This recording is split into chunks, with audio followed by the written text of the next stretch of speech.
You know, I wasn't sure how much I would like doing this when I first started, like, doing an actual Let's Play. You know, it's not something that I'm used to. I'm used to just booting up a game and just playing it, shooting the shit with chat. I'm not used to, like, navigating things, like, doing stuff on the fly. It's been kind of refreshing. I'm gonna be honest. I've had a lot of fun with this. I know it's a game that I've already played before, and I've loved to death. But I hope you guys have enjoyed it at least as much as I have. Let's end this one.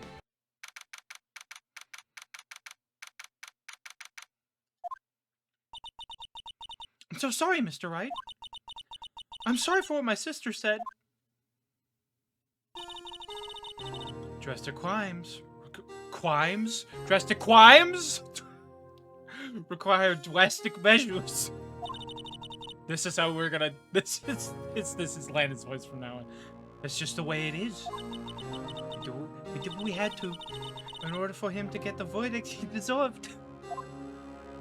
This is a terrible bit right off the bat.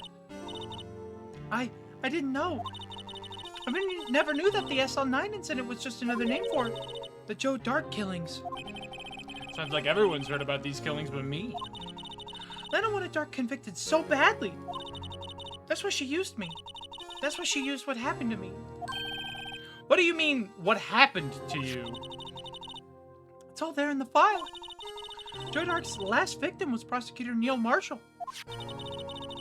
When he murdered Officer Marshall's brother, he left behind an incriminating piece of evidence. But what did you have to do with those killings, Emma? On the night Prosecutor Neil Marshall was murdered, Joe Dark tried to kill me. What? He tried to kill you? Oh. We needed a save there. Officer Marshall's brother, Neil, was only trying to save me. So that means you. Yes. I was a witness in the Joe Dark trial. I didn't see that one coming. It happened 2 years ago. It was right about this time of the year, too. There was a terrible thunderstorm that day. Unusual for the season. I was alone in my sister's office. We were planning to eat dinner together when she finished her work. Then suddenly, this terrifying man came bursting into the office. Joe Dark. It seemed like he was running from someone. He pulled out a knife and screamed at me. I didn't know what was going on. Just then, Prosecutor Marshall showed up. Jake Marshall's brother. Joe Dark tried to take me hostage. But before he could, Mr. Marshall tackled him. Then, what happened? I'll never forget it. Lightning struck, and the lights went out. Suddenly, a bolt of lightning flashed outside the window, lighting up the office for an instant. What I saw then burned a permanent picture in my mind. I can still see it now. Permanent picture? I don't remember the moment when Dark stabbed Mr. Marshall. So you weren't able to testify about that? No, I was only asked about when I was attacked. That must be why why she made up the crime. Made it up? You mean, provided bogus evidence? The prosecutor's office wanted that guilty verdict so badly. Lana forged the evidence, and Mr. Edgeworth used it. Edgeworth? Yes, but I'm sure he didn't know anything about it. He couldn't have known he was being given false evidence. Even so, that's when it all started. The rumors about Mr. Edgeworth, I mean. It's all my fault. If I could have just testified properly, none of this would have happened. So it's true. Even though he may not have known it, Edgeworth really was involved in falsifying evidence. After that case ended, Lana was never the same. She became cold, like she is today. She must not have been able to face up to what she did, especially not to Emma. What did you see in the instant that crime occurred?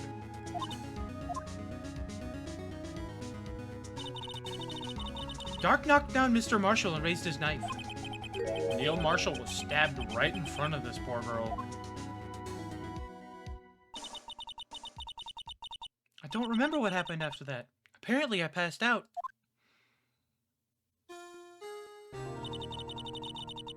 When I came to, Lena was cradling me in her arms. Poor Emma. You've been through so much.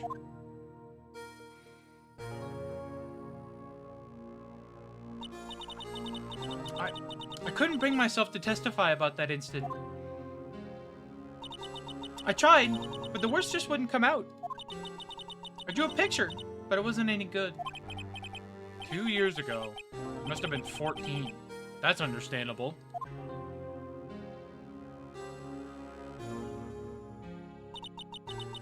Once it was all over, I made up my mind. I decided that when I grew up, I'd become a scientific investigator. I want to be able to fight crime with my testimonies and find the evidence to make an airtight case. That way, Lena would never have to forge any. I see. I think I'm finally starting to understand what makes Emma tick. But there's still something that bothers me about that crime. There's something that's puzzling me, Emma. What is it? You said you were in Lena's office at that time, right? That's right. Why then would a serial killer come running in there? Not only that, but he was being chased by a prosecutor. Oh, there's no mystery there.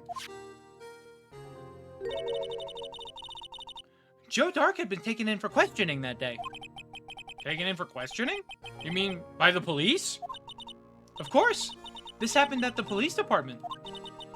He tried to run away halfway through the interview and fled into my sister's office. But why did he run all the way over to your sister's office? Because the detective's office and the questioning room are right across from the elevator. Across from the elevator? But Lena was the chief prosecutor, wasn't she? No, silly. Didn't I tell you? 2 years ago, Lena was a detective. She was the best in the entire force. What? That's news to me. After the Joe Dark case, she was transferred to the prosecutor's office and made chief prosecutor. Lena used to be a detective? I'd better have another talk with her. Now we're getting somewhere. Now we're getting somewhere.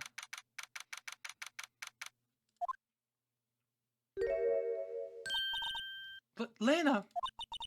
Mr. Wright, it seems I keep causing you trouble. Falsifying evidence? I didn't think you were the type. Criminals don't mind playing foul. Why should we? But Lena, if you're wrong, an innocent person might be found guilty. Believe me, I understand the risks. Lena, Emma told me about you. Oh? About how you were a detective 2 years ago. How the SL9 incident was the reason for your transfer to the prosecutor's office. That's right. Could you fill me in on the details, especially about that unusual change of jobs? I suppose you have a right to know, Mr. Wright. Alright, Lena, cough it up. A lot of revelations were uncovered at the trial today, not the least of which was the fact that this case is largely connected to another one 2 years ago. Evidence from that case was stolen as well, though I expected as much. I know how obsessive Officer Marshall can be. That trial, it really wasn't fair, was it? I believed in you, Lena. I believed that no matter what happened, you'd always stick to the truth. It couldn't be helped, Emma. At that trial 2 years ago, I sold my soul. Well, all drama aside, the fact of the matter is, at 5:15, there was no murder at the police department. Tell me it's not true, Lena. What the witness, Miss Starr, said. Why are you stabbing Mr. Goodman with a knife? Lena, I don't understand. Why won't you tell us? Emma, this doesn't involve just me. I don't think I've ever seen Lena look so fazed before. It's true. I was a member of the police force 2 years ago. She was amazing! They still talk about all the cases and she and Chief Gant cracked together. Chief Gant? He was the deputy chief of police back then, but he still worked the crime scenes. Damon Gant. He was everything I aspired to be. They were the best team ever! They solved crimes before the reports could even be filed. Emma really idolizes her big sister. But now you're chief prosecutor. What happened? I always planned on becoming a prosecutor. The reason I became a detective was to gain experience investigating crime scenes. So you used that experience in court, right? Gant's help in the SL9 case was crucial to its resolution. After that, he became chief of police and arranged my transfer to the prosecutor's office. Maybe I should ask more about this investigation of theirs 2 years ago. 2 years ago, I was second in command of the detectives investigating Dark. Second in command? That means the investigation lead was Damon Gant, right? Yes. Deputy Chief Gant and I shared the same office and the same investigations. They even had the same office. We led a team of the best detectives on the force. Detective Goodman, whose case it was, Jake Marshall, and Angel Starr. It was the first time Marshall worked with his brother. He was quite gung-ho. Without a doubt, Joe Dark was the serial killer. We asked him to come in for questioning. We were desperate for evidence. That was when his final murder took place. When he tried to murder Emma. Prosecutor Marshall was trying to save me from Dark. You see, the first person who happened upon the scene of the crime was me. Now you tell us. Damon Gant and Neil Marshall were the ones questioning Dark that day. The investigation was in its final stages, and Dark must have suddenly panicked. So we waited until Gant and Marshall let their guards down, then fled the room. From there, he ran straight to the office shared by Deputy Chief Gant and myself. That's where he found me. So you were the first person to run to the scene, Lana? It appears so. I was filing some papers while Gant and Marshall were questioning Dark.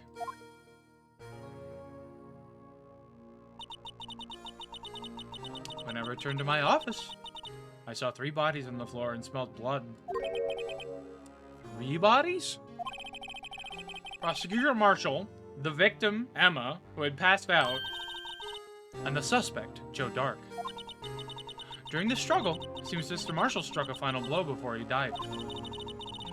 Joe Dark had incurred a minor concussion and lay unconscious. What did you do? To be honest, I panicked. I picked up Emma, carried her out of the room, and just held her. Can't blame her.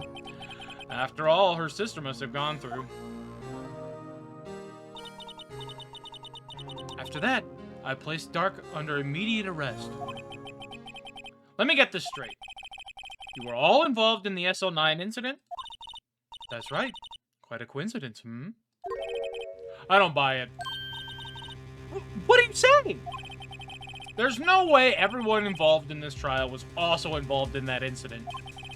Just by chance. But the case was solved 2 years ago. At least one person went to extremes because they didn't believe it was truly solved. Officer Marshall. Yes, his actions came as a surprise to me as well. Ever since his brother died, he's changed completely. I guess he wasn't convinced with the ruling against Joe Dark. Life doesn't end with the closing of a case. Everyone has to live the rest of their lives with their memories. That case just might not be over yet. Emma was assaulted by Dark at the police department, right? Yes, and the office that Damon Gant and I shared. The office that Mr. Gant now occupies by himself. The chief's office. Maybe we should have a look at the chief's office, the site of the final SL9 murder.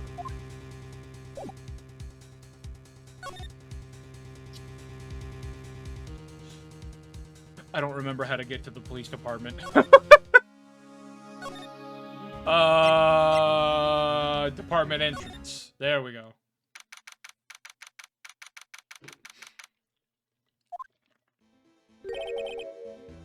Howdy, Bambino. Oh, Mr. Marshall! I never thought things would turn out this way when I woke up this morning. Que sera, sera. You never know where life will lead you, eh, Bambino? I should have known my luck had run out when old Billy tried up this morning. Billy? Must be his pet cactus. Say, where are you headed? Just over to the prosecutor's office for a little interrogation. It's a voluntary appearance, but we all know I won't be coming back. Sorry, but you can't go in the evidence room today, partner. But, Mr. Marshall, why did you do it? Why do prospectors head west? If ever there was a case I needed to know the truth about, it was that one. Before you turn yourself in, Mr. Marshall, would you mind telling us exactly what happened? Looks like I won't be getting a steak lunch today.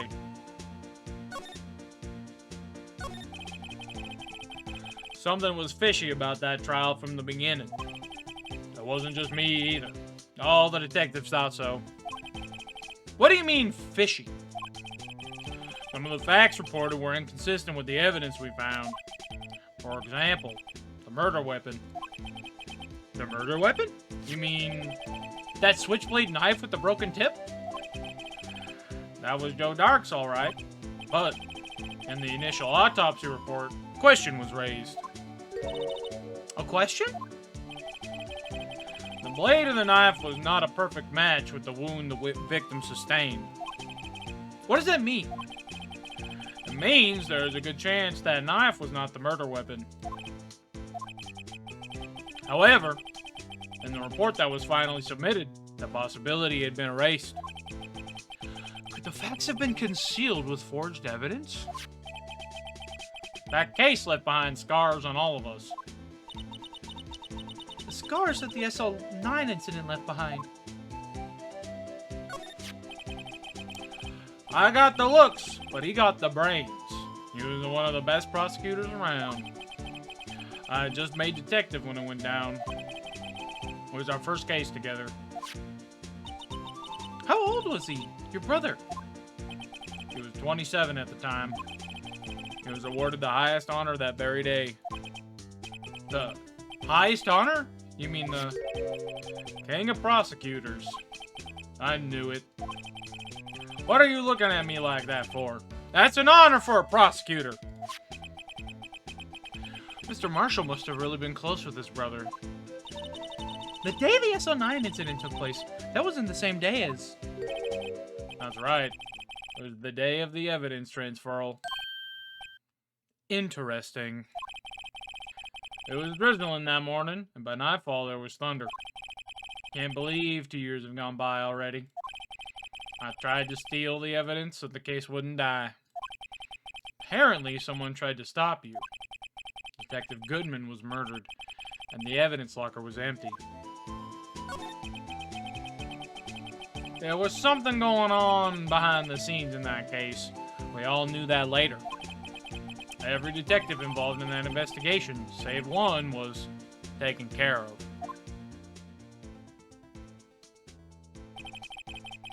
Miss Starr was fired, and I was demoted and boxed away in a tiny room. What about Detective Goodman? If they did something to him too, the commissioners would get suspicious. No, they were careful enough not to be too obvious. They? Who are you talking about? Don't get upset, Bambina. I mean Damon Gant and Lana Sky. The investigation lead, Damon Gant, and his second in command, Lana Sky. There wasn't a person on the force who hadn't heard of that duo. That case was the biggest step in both of their careers. After the case ended, Lana transferred to the prosecutor's office, right? Oh wait, that was Phoenix. Yeah, Damon Gant, the new chief of police, arranged for that to happen. She'd never been the same since she left. Everyone who knew her said so. Chief Prosecutor Sky was totally different when she was a detective. Now that he mentions it, Emma said something like that too. Tell me, what happened to my sister? Sorry, Bambino, but her secret is too well guarded. I never found out. Lana's secret. It all started 2 years ago. So there you have it. That's my story. Did you enjoy it, partner? It was certainly enlightening. There's one thing for sure I found out in court today. That boy Edgeworth isn't my enemy. He was the one who used falsified evidence to get a guilty verdict. But someone else was the one who gave him that evidence and planned everything. That someone is Damon Gant. Don't believe me? Well, I don't blame you. I won't even be a patrolman after today.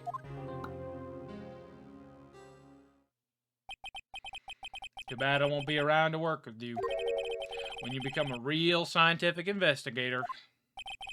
Adios, Bambina.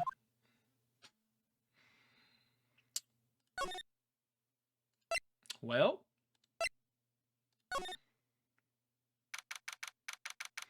he's dead.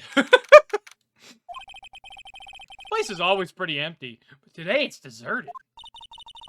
That must mean everybody's busy solving crimes.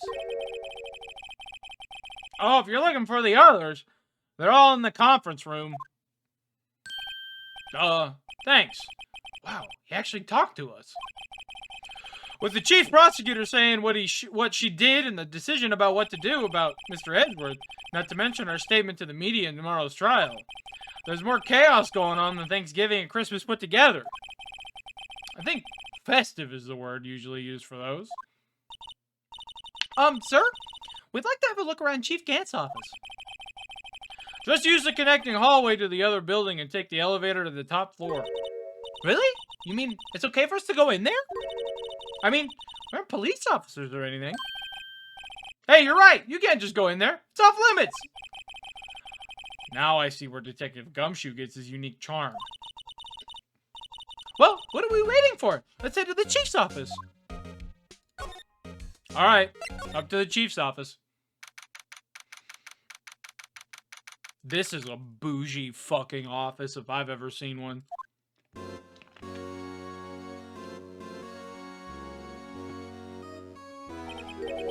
Whoa, where am I? In the chief's office, silly. At least, that's what it said on the door. Check out that pipe organ. That's real, isn't it? Hey, I used to take organ lessons in kindergarten. They used to call me Little Miss Bach. I thought I was a genius until they tried teaching me notes.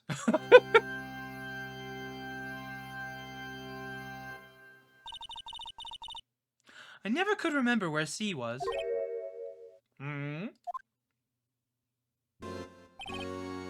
Oh, it's you two! Chief Gant! He put that paper he was reading in his desk. So, Righto! Have you been swimming lately?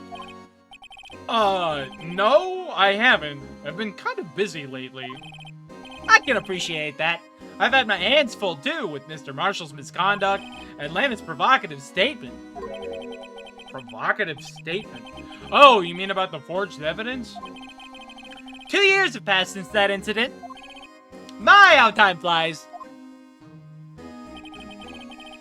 See that big picture on the wall over there?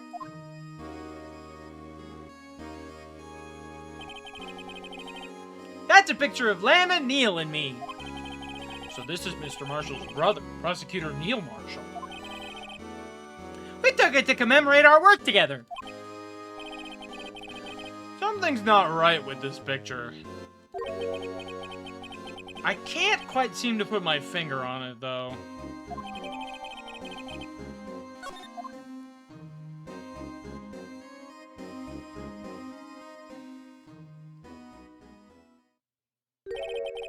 Anyway, I'd like to reminisce all day, but there are matters that need my attention. I'm going to lock up here, so let's go out together. Oh, but with this office. It was a crime scene 2 years ago, wasn't it? That case is long since been over. There's no need to investigate it anymore. All the same, we'd still like to have a look around. Perhaps you didn't hear me. I said there's no need to investigate it anymore. Now hurry up and get out! I have a meeting to attend. Looks like we aren't welcome. Seems that case isn't over with yet after all. What do you mean? Chief can't deny our request to search the crime scene. That means there must be a reason he doesn't want us looking around in there. You mean like a clue? There's gotta be a way we can get inside the chief's office.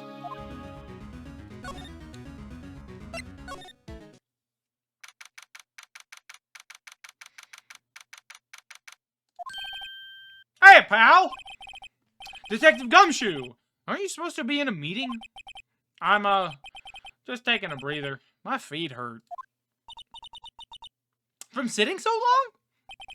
Actually, I'm serving everyone coffee. Sounds like Detective Gumshoe's still out of the loop. say, have either of you seen Mr. Edgeworth? Edgeworth? No. Why do you ask?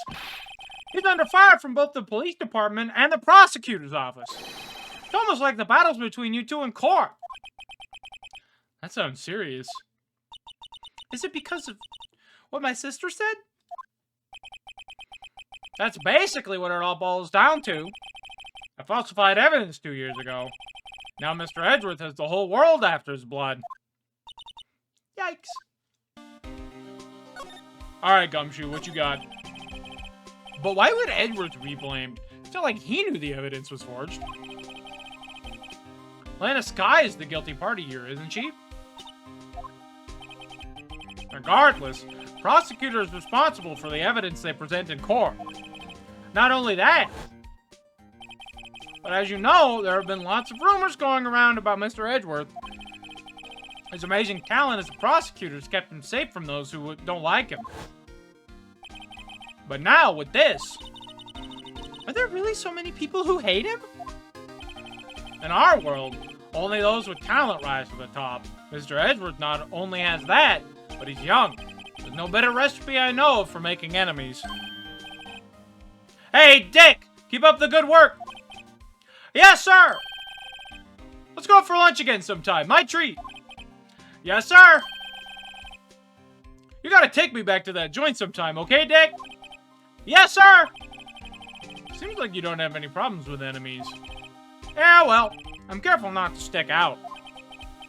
Anyway, I'm a bit worried about him. Under all this pressure, I'm afraid Mr. Edgeworth just might crack.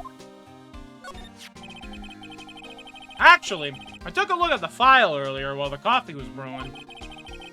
He seems genuinely concerned for Edgeworth. Well, did you find out anything? The only evidence Stark left behind was during his final attack. His final attack? You mean when he killed Prosecutor Marshall, who was trying to protect some girl? Me. Seems Detective Gumshoe never realized Emma was the girl. That's when he left the most incriminating evidence of all. Well, what was it? Oh, let's see. I think it has something to do with the murder weapon. Oh, I forget. Look, it's written in somewhere in here, okay? His powers of recollection never fail to impress. Maybe we should show him the murder weapon. It might jog his memory.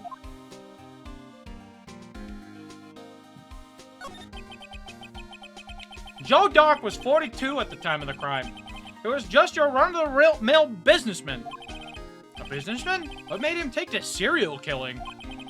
One day, on his way home from work, he hit someone with his car. With his car? So, it was an accident? An accident, yes. But it transformed him into an animal. An animal?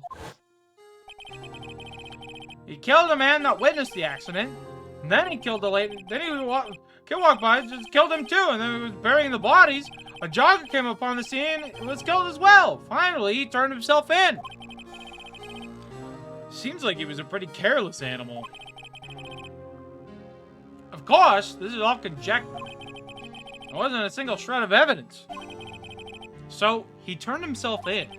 Yes, but in the middle of his questioning, he fled and murdered his final victim, Prosecutor Marshall.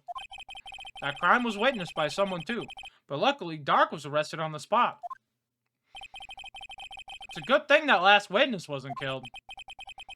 That last witness, aka Emma. Alright, so we gotta show him the switchblade knife. Bam. About this. Hey, is that? There's a tag attached to it with the label SL9 incident on it. I believe this would be the broken murder weapon you were speaking of. What are you doing with that? Ever since that case was closed, that knife's been locked away in a locker. On the day Detective Goodman was murdered, it suddenly disappeared from the locker. It was found in Mr. Edgeworth's car muffler. That's it! Now I remember what I was incriminating piece of evidence was. When you showed me that knife, it all came back to me. Well, what is it, Detective? Quick, before you forget again.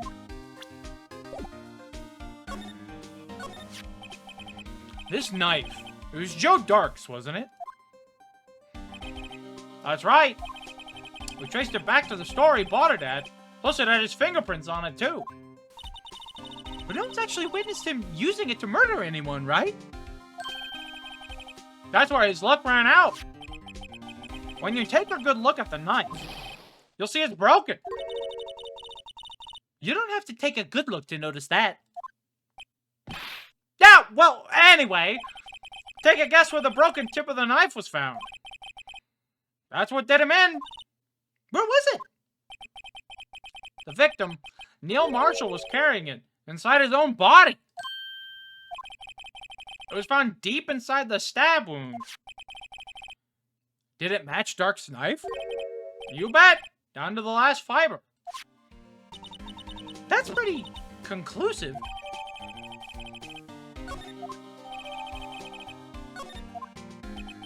Well, there you have it, in a nutshell. That's all I know. Can I ask you one more thing? What is it? If it's money you need, you should ask Chief Gant. It's not money, but it does concern the chief. His office is a crime scene, right? It's where Prosecutor Neil Marshall was murdered. The chief's out now, and his office is locked.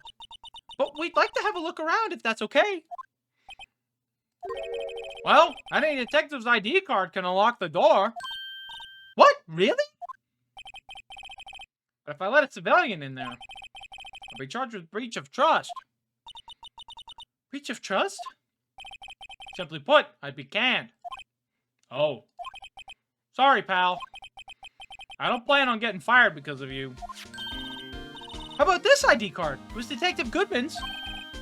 That won't work either. The data was deleted the day he died. Oh.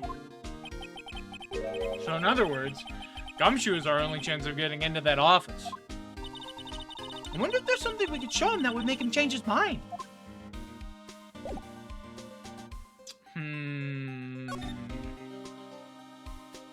Oh boy, how do I get to the prosecutor's office? Yeah, it's the underground lot. No one's here today. Not even Miss Starr. Everyone's probably busy looking into exactly what went down in the evidence room. That must be where the detectives are. But we proved in court today that on the day of the crime, no one was murdered in the evidence room at 5:15. Yeah, I thought we were finally making some headway in our case. But instead, it looks like we just ended up making Lana look even more guilty. Hang in there, Lana. Gotta find all the answers by tomorrow. Here we go. Alright, Edgeworth. Help me out here.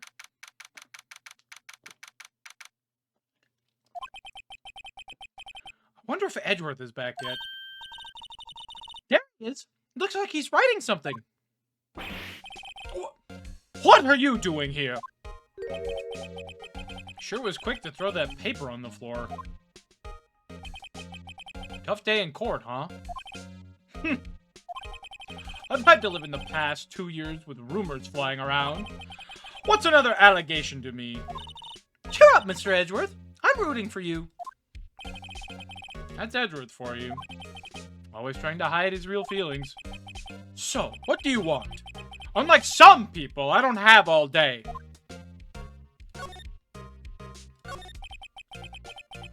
There's no excuse for what I've done. 2 years ago, I used false evidence to obtain a guilty verdict. That's what it all breaks down to, and nothing I can do can erase that fact. But you didn't know, did you? I mean, that evidence was falsified. The police department and the prosecutor's office share a bond of trust. If that bond is broken, we stand to lose everything.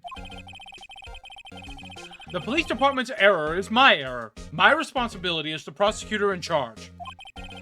That fact remains the same, no matter what excuses I might have. Mr. Edgeworth. I take pride in my work. So tell me why? Why has it all come to this? Even Edgeworth can't keep this kind of emotion bottled up. Are you up for the trial tomorrow? First last year's trial, and now this one. It seems all you do is worry about me. To be honest, you're getting on my nerves. But Mr. Edgeworth, you can't just walk out on the trial. Tomorrow is the last day. It's too late to change prosecutors. I'll bet that's what my superiors are banking on. Never thought that case would come back to haunt me like this. What do you mean? The list of evidence. It seems too short.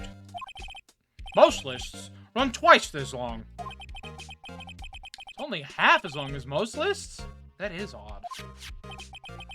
After Neil Marshall was murdered, I became prosecutor for that case. I may not have been part of the investigation, but I knew what I had to do. Use the evidence I was given to prove the suspect guilty. That was really the only thing on my mind at the time. Say, we just saw a picture taken around that time. That picture. Something seems strange about it. What the? Click on the dang. Could you tell us again about what happened that day? The day Detective Goodman was murdered? You were participating in a ceremony over the station, right? I've never cared for ceremonies, but I had to attend that one. Because you were awarded this? Those receiving awards can't exactly skip out on the ceremony. I finished up at the office in the morning, then drove over to the police department. You finished up at the office? Yes, just odds and ends, clerical stuff. I didn't plan on returning to the office that day. That is, until I was asked to take something back. Take something back? This. Oh yeah! Chief Gann asked you to hold on to that, didn't he? Yes, it was a piece of evidence in a case that was closed half a year ago.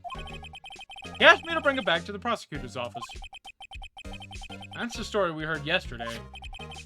So you came back here to the prosecutor's office because the chief asked you to? That's right.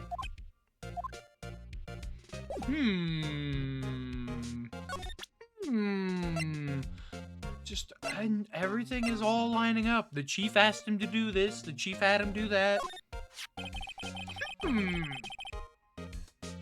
This picture was hanging on the wall in Chief Gant's office. Prosecutor Neil Marshall. He had just started making a name for himself. Looks like this was taken when he received the King of Prosecutors trophy. Speaking of that, there's something that bothers me. Yes? The trophy Mr. Marshall is holding. It's a little different than yours. Yes, you're right. Ah, I remember now. Remember what? That was what the official prosecutor's trophy looked like until 2 years ago. There's a story behind its design. A story? Sounds interesting. Would you mind telling it to us? It's simple, really. Contradiction. That's what the award's based on. Oh, yeah?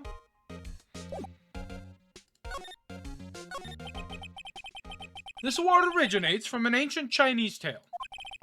In Chinese, the word contradiction is written with 2 characters.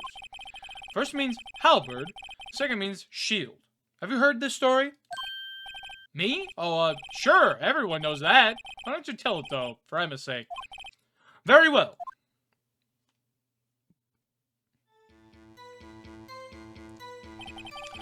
Long ago in the kingdom of Chu, there was an arms merchant. One day, he presented the king with 2 items.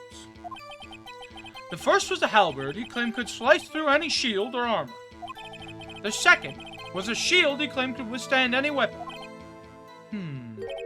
Wait a minute. Those claims contradict each other. Very perceptive. And then again, you've heard this story before, right? Anyway, as you mentioned, the very descriptions of these items discredit them both. When the king pointed this out, the merchant was left speechless. And thus, the Chinese word for contradiction was born. Oh, I see! So the chipped shield and the broken knife symbolize... Precisely so. They symbolize the merchant's items. The ancient Chinese tale ends with the merchant at a loss for words. But it's in our nature to pursue matters to their conclusion. Even if it results in something as ugly as this. Wow! Thanks, Mr. Edgeworth. I learned something new today. That's funny. That's so, then why were you only given a shield?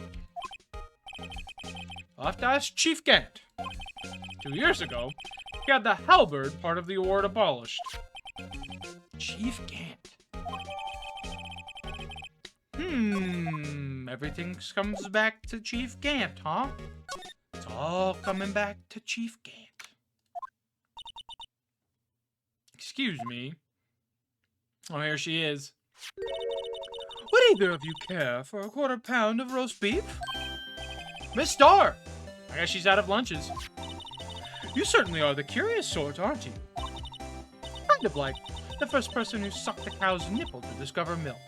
That is an insane thing to say to me. To me, personally, that's insane. Still, I never thought you'd go digging up that case from 2 years ago. Everyone in this trial was involved in the SL9 incident. Not only that, but the murder occurred on the very day the evidence from that case was due for transferal. This can't all be attributed to mere coincidence. Aren't you forgetting something? You know, that little scene I happened to witness. The instant Lana stabbed Detective Goodman with a knife. No matter how much of the past you dig up, it won't change what I saw. Roast beef is meant to be savored when eaten. It starts hatred towards Lana. It all dates back to 2 years ago.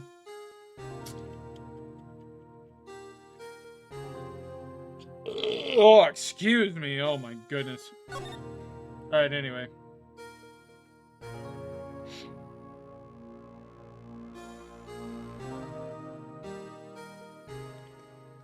Oh my goodness, excuse me.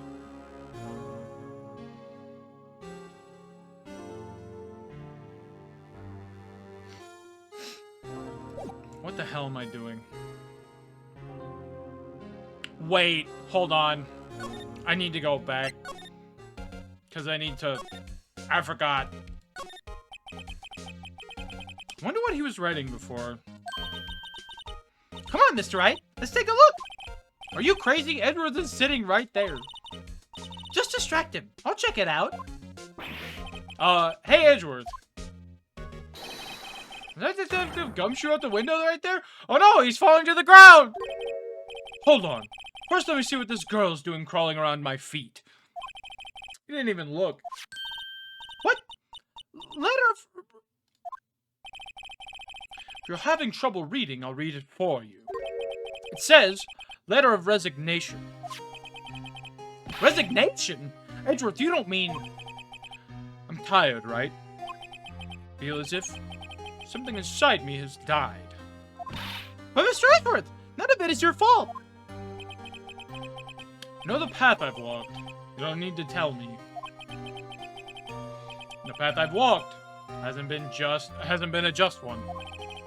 I can't forgive myself for what I've done. And no one else should forgive me either. Uh-oh. I think he's serious. Mr. Wright, please, you have to do something. It's a letter of resignation. Wonder if I can use it for anything. Alright.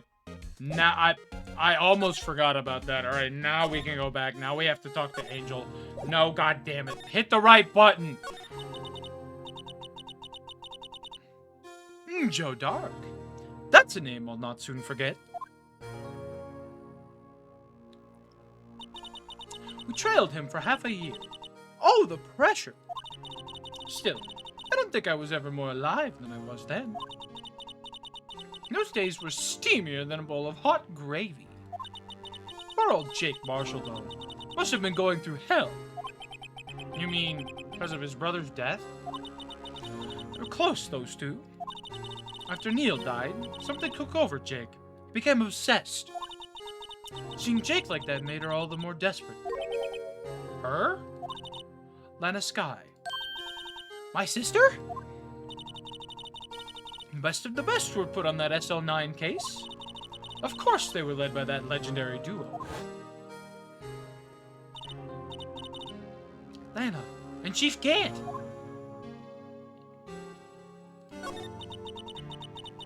That legendary pair was the reason we were able to keep up our investigation. That's why we were so shocked over how it turned out. You mean, with the forging of the evidence? Don't get me wrong, Joe Dark got what he deserved. Still, it was obvious the evidence produced in court was being manipulated. Items our team never found would suddenly appear, while other items were kept secret. But you don't have proof of anything illegal was done. I'm proof enough of what happened. After that case, all of us save Goodman were relieved of our duties. Most without even so much as an explanation. Then Lana Skye transferred to the prosecutor's office and became chief prosecutor. Lana always wanted to be a prosecutor. Nothing's quite as simple as it appears. Huh? Lana Skye was merely being used as a pawn. That's my take on the matter. She was being used? Damon Gant and Lana Skye. Gant led the investigation, with Lana second in command. They were the best. They solved all kinds of cases together, didn't they? Damon Gant's magnetism in particular was almost unreal. His magnetism? By that I mean his ability to attract evidence. He'd produced the most incredible evidence in the cases he's handled. Incredible evidence? You mean... Oh yes! There were rumors about him even back then. No one dared confront him, though. I take it she's talking about forged evidence. Back then, everyone looked up to Lana. All the detectives wanted to be like her. Really? Oh yes, myself included. I was a fool, really. She hated anything crooked, and always watched out for the other detectives. That's why she was so concerned for Jake. Mr. Marshall. When Jake's brother was murdered, she felt as if she had lost her own brother. It wasn't bad for her. I don't think Jake would ever have recovered from his shock. That's what makes it all the more infuriating. Miss Starr. That's why. I'll never be able to forgive her. Why did she have to turn out so cold after that? Lana transferred to the prosecutor's office 2 years ago, didn't she? Yes, thanks to Chief Gant's powerful influence. Chief? I don't know why I read it like that. That's right. Having solved the SL9 case, his position as chief was secured. There was only one thing left for him to control, and then no one could stand in his way. The prosecutor's office. What? You mean, that's why Lana was transferred? If he could control the chief prosecutor, he could control the prosecutor's office. That must have been his goal all along. But how can he control Lana? I don't know, but one thing's for sure. Ever since that case ended, she's never been the same. It's only logical to conclude there must have been a reason for her change. At last, I'm finally getting close to the bottom of this ugly mess. Thank you, Miss Star. You listen to me, Rookie. It takes more than just ingredients to create fine cuisine. I hope you turn out to be a better chef than I've been.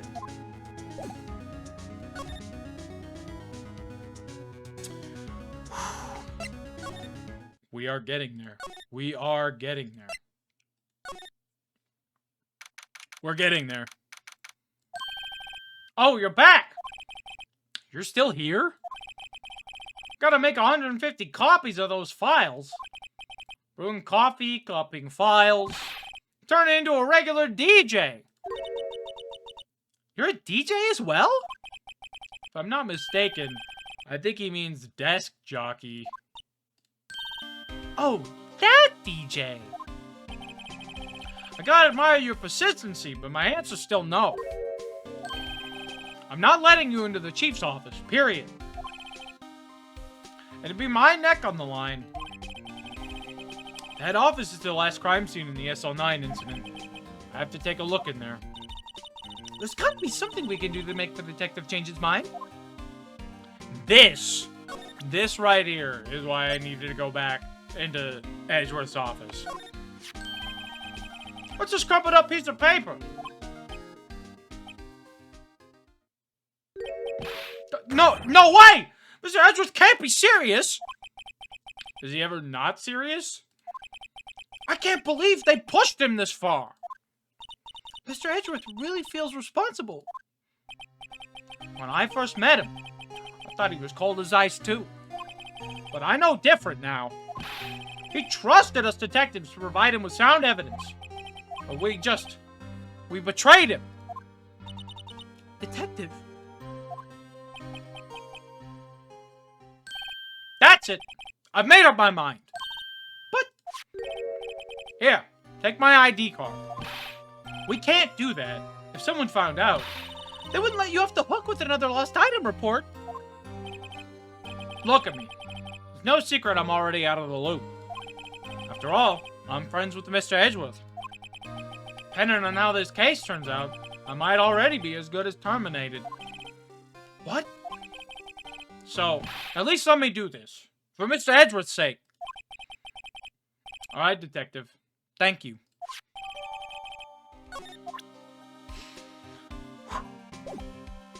Alright, gamers. It's go time.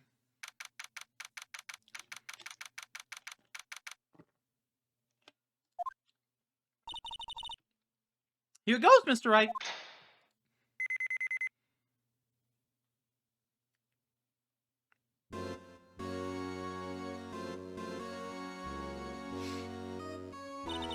We're in! If anyone finds us now... Detective Gumshoe's a goner. If that happens, I'm counting on you to bail me out! Ah!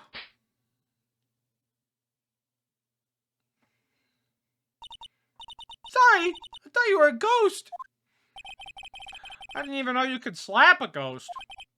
Ah! Detective Gumshoe? What are you doing sneaking up on us like that? I wasn't sneaking. I was just worried something might go wrong. So I came too.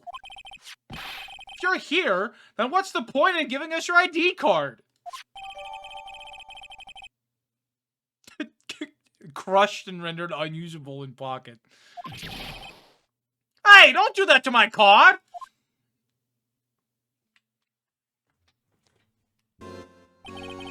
Hardly ever get a chance to come in here. I figured I'd have a look around myself. Besides, we're all in this together now. You really do want to get fired, don't you? Not if we're lucky. Now, come on. Let's see what we can find out. Got a bad feeling about this. That desk on the other side of the room. Is that your sister's? Yes. That's where I was waiting for Leona. On that day 2 years ago. Is anyone using it now? No, sir. This is entirely Chief Gaines' office now. He practices a strict policy of preserving the crime scene. That's a strange reason to leave it there. He leaves it as a warning to everyone else. He wants us always to be alert. He told us so himself at our New Year's party. Of course, he was pretty intoxicated at the time. I see. So ever since Lana left, no one's ever touches that desk? No one except Chief Gant and the cleaning lady who's in here each morning. Still, 2 years have passed since that incident. There can't possibly be any clues remaining. Can I ask you something? Sure. We only came here to look around, right?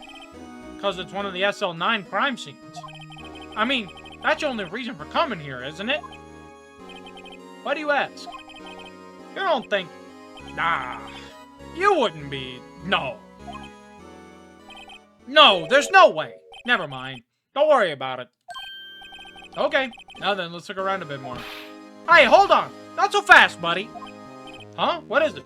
When someone tells you don't worry about it, it's supposed to start bothering you, pal. You don't just let it go at that.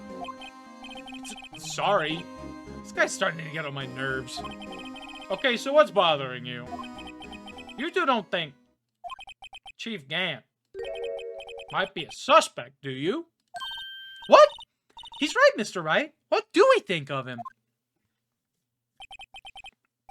Chief Gant. So it's finally come to this. What do I think of him? Perhaps it's best I don't divulge my feelings. Yet. There you go, ignoring me again. Alright! We have exactly one job. This is a safe, isn't it? Safe. That word is ripe with intrigue. Okay, if you say so. Looks like a code needs to be entered in this panel to open it. A 7-digit number.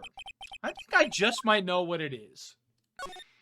Does anybody remember? Does anybody remember what the Chief's ID number is? Because I sure do. Do you know what it is? I have a hunch. Oh, I know. You want to try my birthday? It's...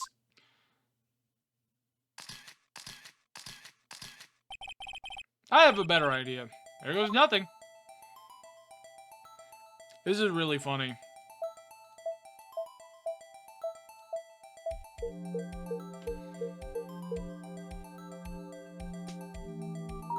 Damn, I'm good at this. Bingo. What number did you enter? Whose birthday was that, pal? 777-7777. The final ID card number on that record. What? The number of the mysterious executive officer who entered the room that day. You mean 7777777? That ID number? I think you're 7 shy this time. This can only mean one thing. That's Chief Gant's ID number. Say, anyone care to look inside? Alright. Is there any money in there? How much does he have stashed away? Look, it's a shard of a broken cup. This somehow looks familiar. Where have I seen this before? There's something else in here too. What's this? Looks like a piece of leather cloth.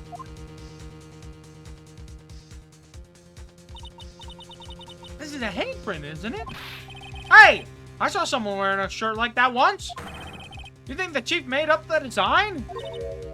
I don't think so. Oh. Well, it was just a thought. Is that it? Is this all that was in the safe? Apparently so. It's empty now. Piece of cloth with a handprint on it. And a broken shard from a cup. They look like pieces of evidence. Yeah, but unless you can prove they have something to do with this case, I'm afraid I can't just let you take them. After all, it's my neck on the line here. Great, now I have to prove their relevancy to get them. How are these two items related to the SL9 incident? Come on, there's gotta be something we can show the detective. Oh, boy. So we have to present... Where is it? This. Detective Gumshoe, could you have another look at this jar? I remember when the three of us put that back together. Ah, those were the days. It's kind of early to be nostalgic. Was this jar a piece of evidence from that case? That's right. One of the shards has an SL9 incident sticker on it. Doesn't this ring any bells? You know, that fragment we just found? You mean this one? That was in the safe? Yes, that one. That was in the safe. Now you mention it, it's ringing a lot of bells. Let's see if it fits. Here, let me see that shard. We'll take a crack at this. Go ahead, pal. Show us what a rookie can do. Mr. Wright, here's some clue. I can piece this together again. It'll prove Chief Gant was knowingly hiding evidence. Here goes.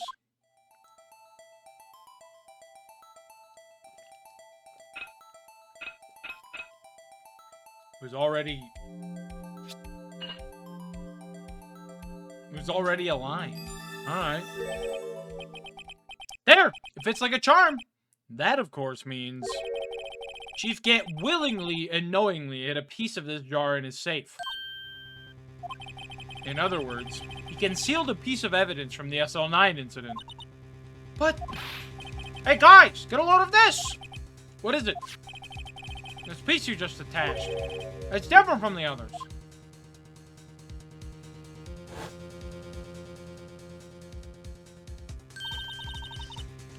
There's a reddish line on it. A reddish line? That's blood! I don't get it! Why would Chief Gant hide this in a safe?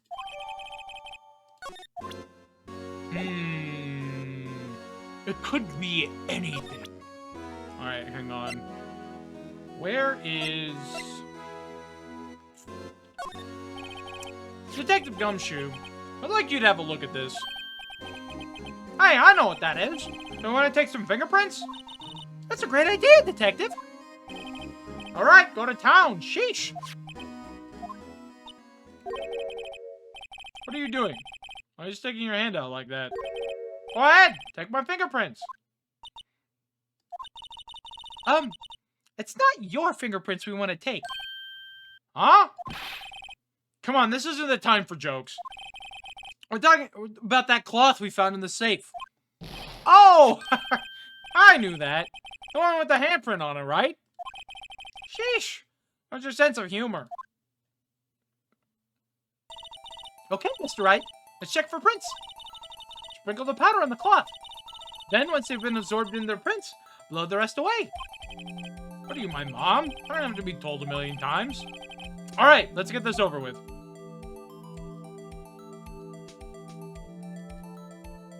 I mean, just do this.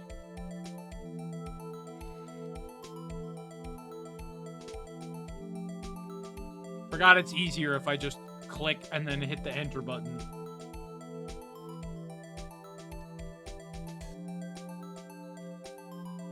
So we just do this, and then boom. I gave it my best shot. That kind of result won't be any good for magic prints, will it? But it doesn't look like we'll get a clear result from this print. Okay, let's try a different finger then. So, I probably want this one, if I remember correctly. Because it has, like, the most... I think it's, like, the most defined print. I don't know if y'all can hear me fucking mashing my enter key.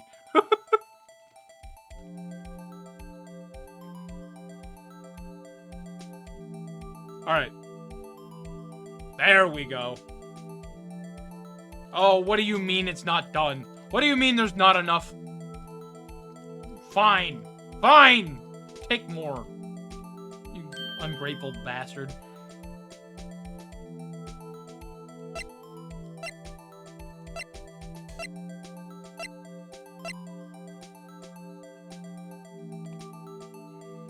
Would you look at that? Ain't that a coinky-dink?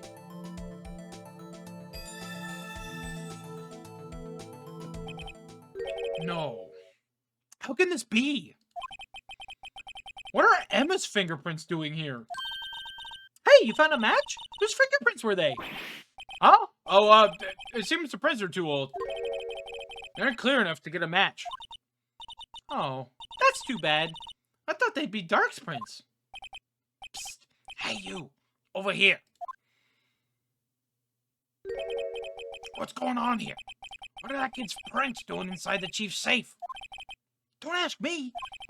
Let's just keep this information from Emma for now. Here.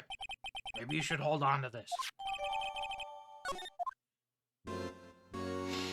Alright!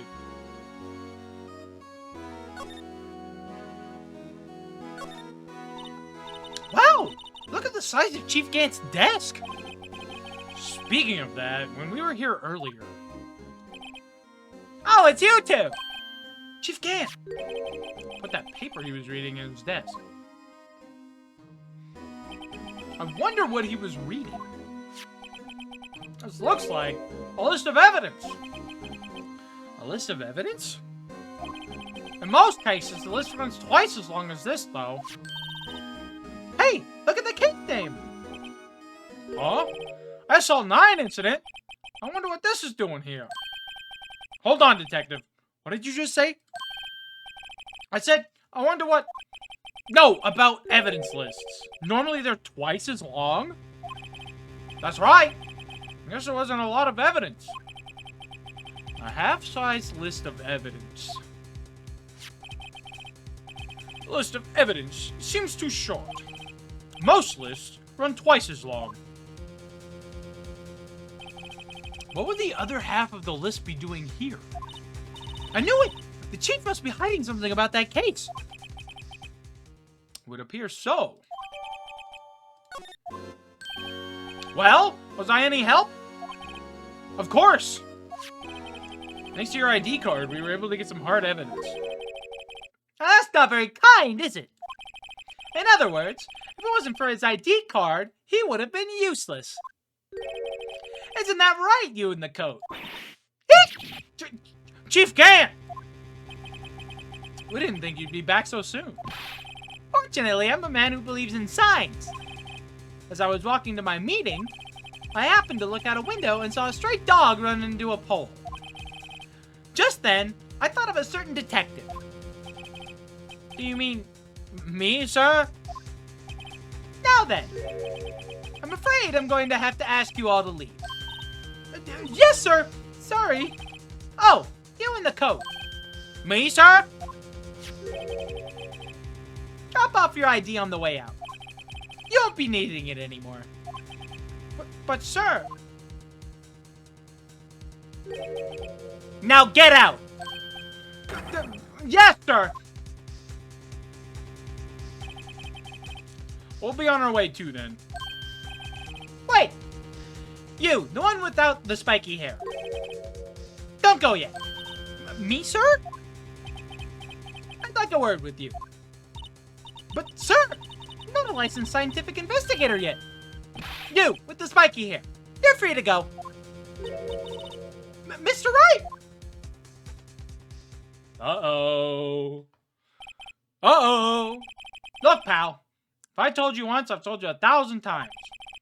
Chief's office is off limits. But no, you just had to go sneaking in there like that, didn't you? I thought you said you didn't care anymore if you were fired. Yeah, but if I knew it'd be like this, I never would have said it. Now that I've seen the evidence Chief Gant was hiding in his office, I think I'm finally starting to get the picture. But why has she kept eerily silent about it all this time? Anyway, you listening to me? I'm gonna try to smooth things over with the chief again. Later, pal. After that, I heard from Emma. She said the police wanted to ask her some questions, so she'll be busy for the rest of the day.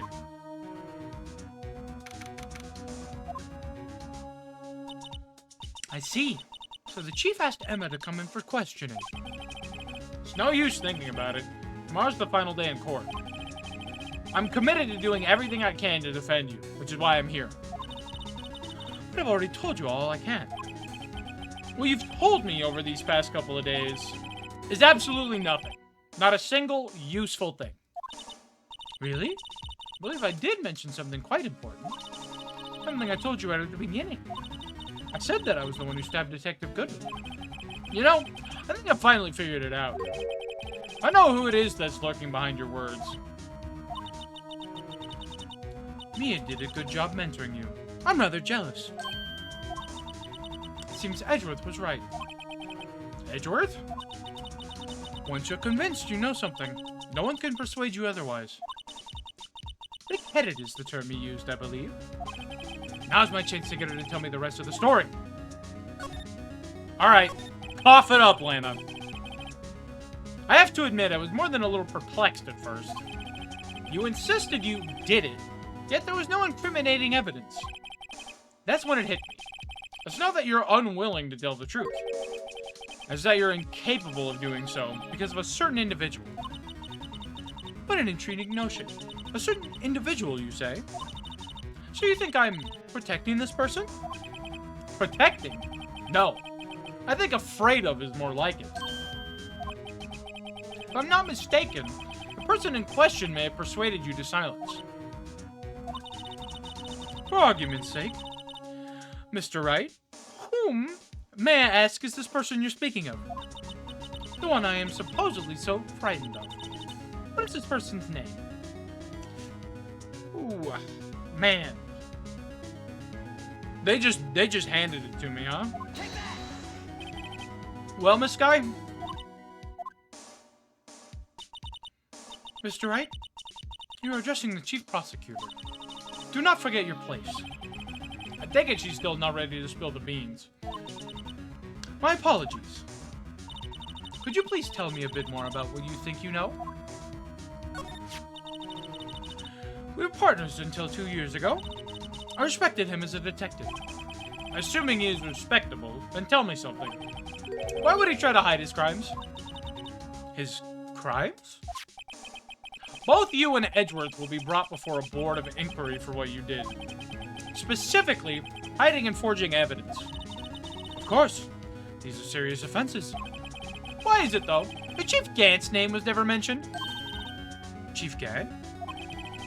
Edgeworth didn't know the truth behind the forgery. The only party who could have possibly tampered with the evidence was me. I had access because I was second in command of that investigation. Yes, you, but also one other, Damon Gant. If you intend to accuse Chief Gant, you'll need more than just words. Tell me proof that Chief Gant falsified the evidence in that case. Oh, excuse me. Where's my evidence list?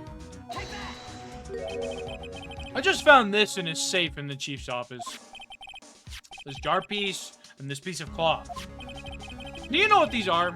They're pieces of evidence from the SL9 incident. The person concealing evidence was none other than Chief Gant himself. Now tell me, why are you taking all the blame for it? Touché, Mr. Wright. It's as you surmised. I cannot disobey the chief's orders. Even if it means being found guilty for murder. Why not? Come now, Mr. Wright. You can't possibly expect me to be able to tell you that. 3 days ago, I had no choice but to cooperate in the murder of Detective Goodman. Or perhaps I should say, follow orders. Yes, that's more accurate than cooperate.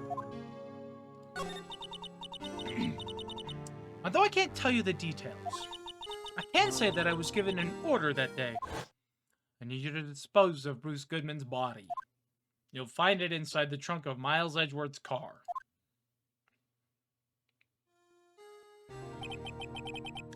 Just as I suspected, despite what everyone believes, you were not the one who murdered Detective Goodman. Correct. I was trying to take the body out of Edgeworth's car. The trunk's lock was broken, and I discovered that murder weapon while inspecting the body. The murder weapon. You mean Edward's knife? No. When I found the body, this was the knife stuck in it. The knife from the SL9 incident. The serial killer Joe Dark's knife. I couldn't just leave that knife in there.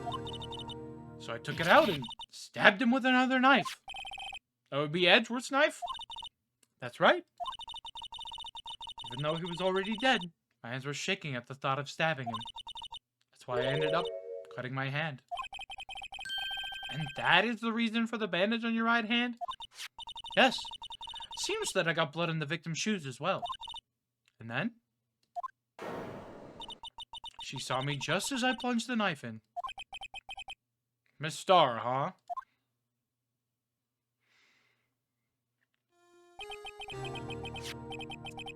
Why did you need to hide Dark's knife so badly?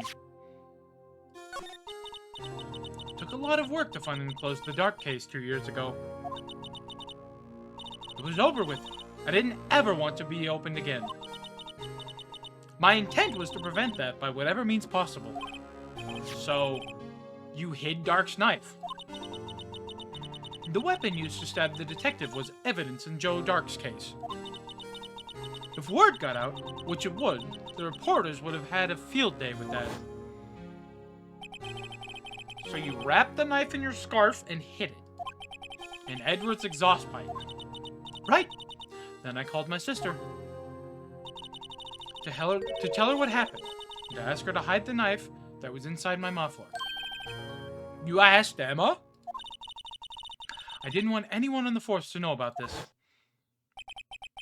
That would explain why Emma is so confident about Lana's innocence.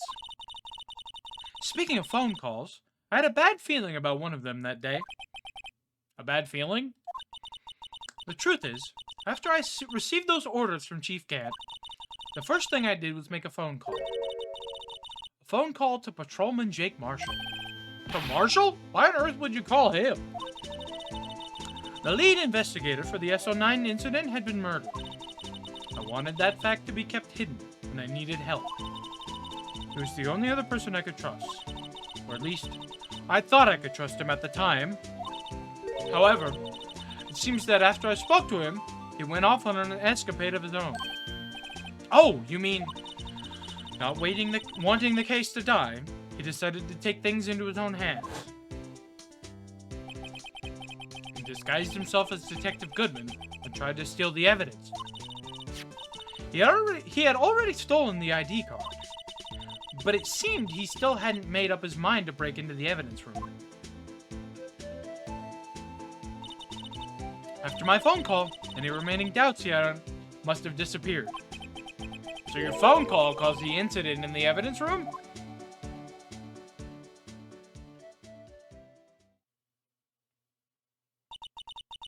I'm afraid that's all I can tell you. But Lana, you've earned my respect, Mr. Wright, both as a defense attorney and an investigator. Now please, don't pursue this any further in court tomorrow. Tomorrow's trial. There's only one way to drive off Lana's demons. Gotta get to the bottom of everything. Detective Goodman's real murderer.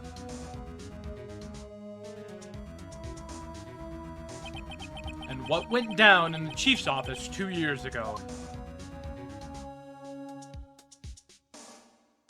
We'll see you guys in court.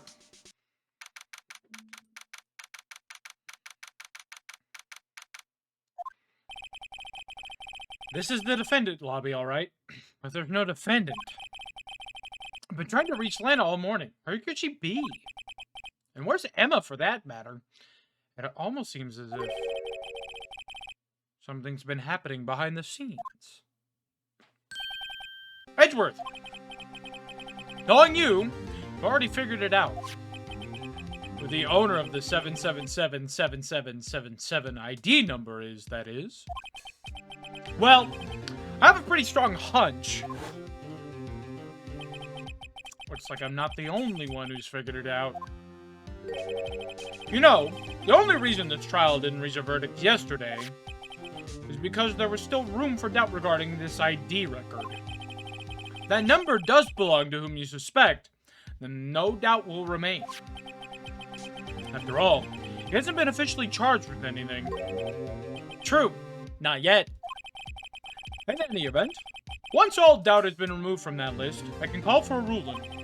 5 minutes, right? And Chief Prosecutor Sky will be found guilty. But she didn't do it! Figured you'd say as much. That's why I came here. Hear what you have to say. This is the first time he's ever done something like this. Leona's hiding something, and the only way we'll ever know the truth is to draw it out for her. The truth? Everything goes back to the SL9 incident. Don't be stupid. Today's the last day of the trial. We don't have time to reminisce about the past. That depends on you. If she's found guilty, you'll lose your only chance to find out what really happened. I'll think about it. See you in court, right? This is it. If I'm ever going to find out what Chief Gant has on her, it's now.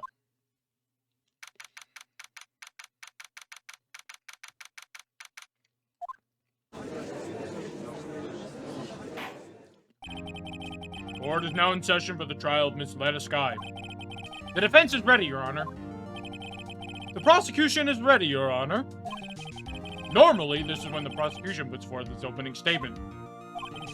But before that, the police chief has a proposal to make. Chief Gant.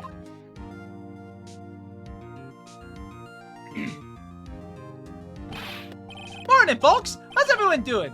Hey, Edgy! Been back to the pool yet? Oh, I've been drowning in enough as I don't know why I couldn't read that. No, I've been drowning enough as it is in my work. That's a good one. Don't think I can top that. If you don't mind me asking, Chief, exactly what is this proposal of yours?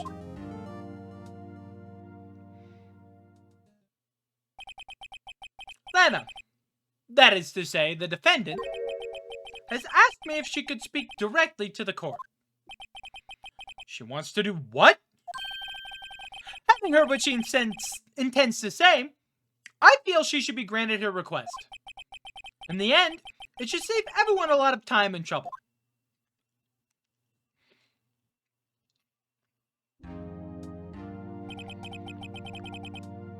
What's this all about, defendant? I'd just like to make one simple request, and I'll be finished. Well then, what's your request? Your Honor, I'd like you to put an immediate end to this trial. Huh? I confess to all charges against me. On February 21st of this year, I murdered Detective Bruce Goodman in the underground parking lot of the prosecutor's office. Oh, Leona!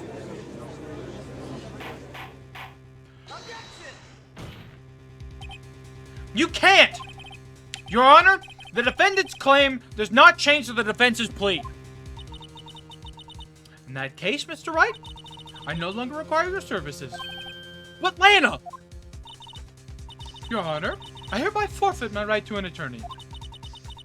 The prosecution may lack direct evidence against me, but it has sufficiently proven its case through testimony and circumstantial evidence. I would like you to render your verdict now, if you please. Well, the defendant certainly has the right to self-representation. Request is legally valid, although this is an unprecedented situation. Indeed, it appears there is no further need to continue this trial, even if Mr. Wright may feel otherwise. This can't be happening! It appears the time for the verdict has arrived. This court finds the defendant. Objection! Thank you, Edgeworth. One moment, Your Honor. Mr. Edgeworth? The prosecution has not yet proven the defendant guilty beyond reasonable doubt. Any ruling at this stage would certainly be premature. Come now, Worthy. I understand this is a difficult time for you, but why don't you just be a good little boy and keep your mouth shut,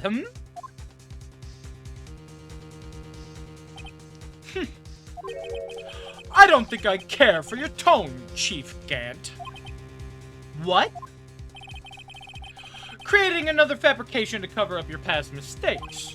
Sorry, but I'm no longer the naive little boy you would have me be. With the sudden confession from the defendant, it's obvious to me some kind of deal was struck behind the scenes. Some kind of deal, Not everyone operates as you do, Worthy. I thought so. Your Honor, the prosecution would like to change its first witness. Oh, As its first witness, the prosecution would like to call Miss Emma Skye. I request the court hears her testimony. Mr. Edgeworth, I am exercising my right to self-representation. I don't think we need to continue. I don't care what you think, Miss Skye. This is why I love Edgeworth. He's not gay because he likes men. He's gay because he hates women. The exposure of truth sometimes results in tragedy. However, no matter how tragic the truth may be, it would be an even greater tragedy to avert one's eyes from it. Very well. The court shall grant the prosecution's request. That's okay with you, right, Chief Gant? Worthy, you'll live to regret this. Mark my words. Miss Emma Skye, please take the stand. Looks like Edgeworth has decided to take the horse by the reins.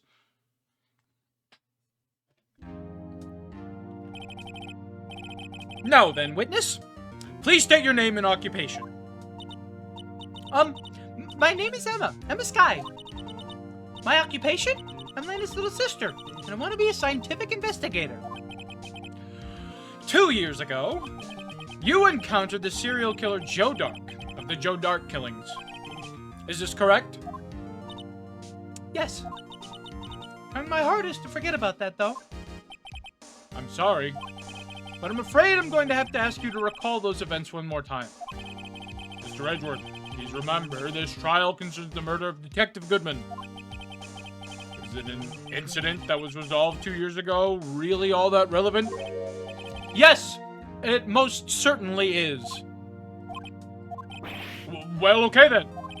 You sure gave in fast. Now, please testify about what happened to you 2 years ago.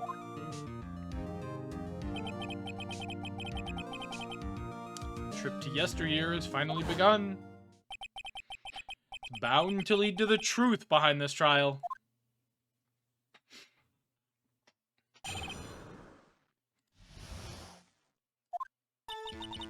I was waiting in my sister's office that day. A man came running in and took me hostage. Neil Marshall rescued me, but I'll never forget what I saw in that instant. The man raised up his knife and stabbed Mr. Marshall in the chest.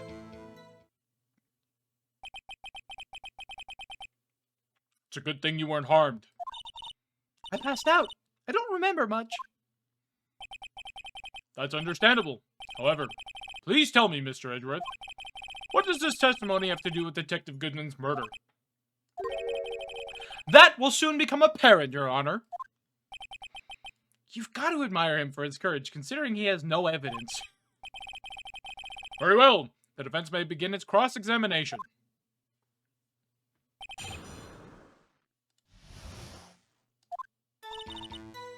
All right. Oh, excuse me. Goodness gracious, pardon me. Can you tell us about that? Mr. Marshall jumped on Dark just then. The lights went out. The lights? It was just about this time of year. There was a terrible storm going on, and lightning struck nearby. So the electricity went out.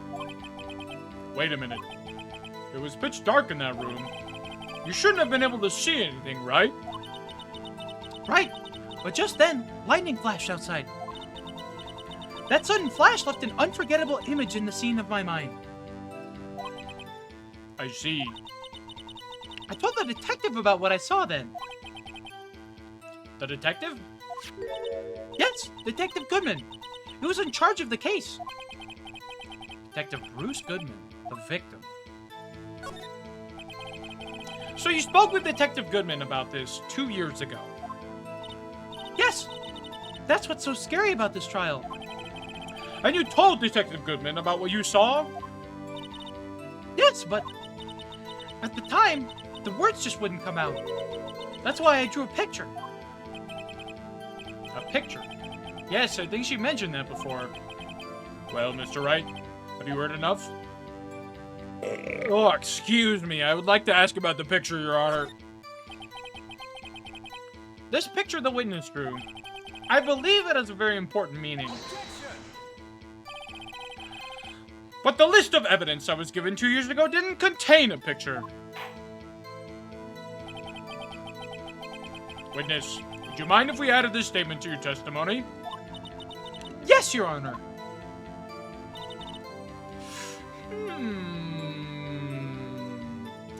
Oh boy, oh boy, oh boy, oh boy.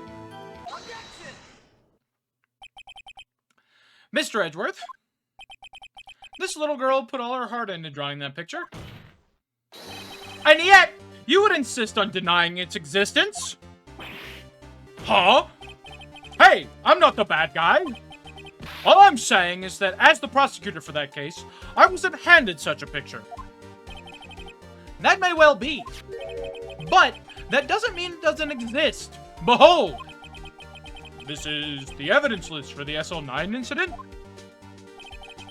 Please turn it over, Your Honor. Turn it over? Turn it... Ah!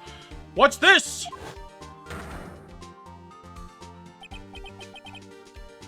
Yes, what is that? Hey, that's it. That's the picture I drew. Indeed. Two men appear to be wrestling here. What's the meaning of this? What are you doing with that list? Me? Only the prosecutor in charge should have access to that list. Oh? These lists, they're different from each other. What? It would appear, Mr. Edgeworth, that the evidence lists you were handed 2 years ago was incomplete. These two lists fit together to form one. You can see the marks here where they were torn apart from each other. So you see, Mr. Edgeworth, it's quite obvious what happened. 2 years ago, only half of the evidence list in that case ever reached you. What? What? Order! Order! But Miss Skye, why did you draw your picture on the back of such an important list? Because that's what Detective Goodman handed me in the questioning room, Your Honor. Wait a minute. If this list was torn in half, then that means... Your Honor! Are you alright, Mr. Wright? Your eyes are bulging from your head. If the evidence list was torn in half, then there might be more of the drawing on the back of Mr. Edgeworth's list. Yes, that's quite conceivable, Mr. Edgeworth. This is the one part about this case that fucks me up. You mean to tell me it's been 2 years and Edgeworth never turned that fucking list over? Never once turned that list over to look at the back of it at all? Never even noticed. It's possible. Let's see. Is something wrong? Do you even have to ask? Sorry, Your Honor. There's indeed something drawn on the back of my list. It's that thing.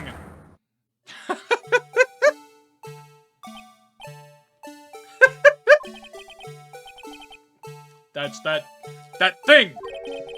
That thing that was dancing in the evidence room. Clearly, this act of vandalism is the work of a certain chief of detectives. I guess he was out of scrap paper.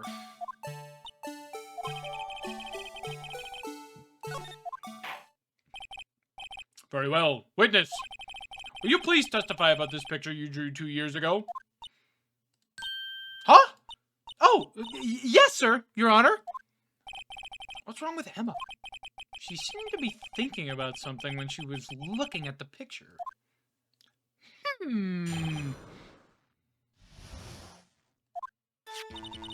This is the picture I drew 2 years ago. The flash of lightning was so bright, all I could see were shadows. After that, I must have fainted. This picture shows exactly what I saw in that instant. To think a flash of lightning could burn such an image in your mind. Thanks to that, though, she was able to show us exactly what she saw. Well, I don't see any contradictions here. This clearly shows Joe Dark about the murder prosecutor Neil Marshall. The defense may now begin its cross-examination.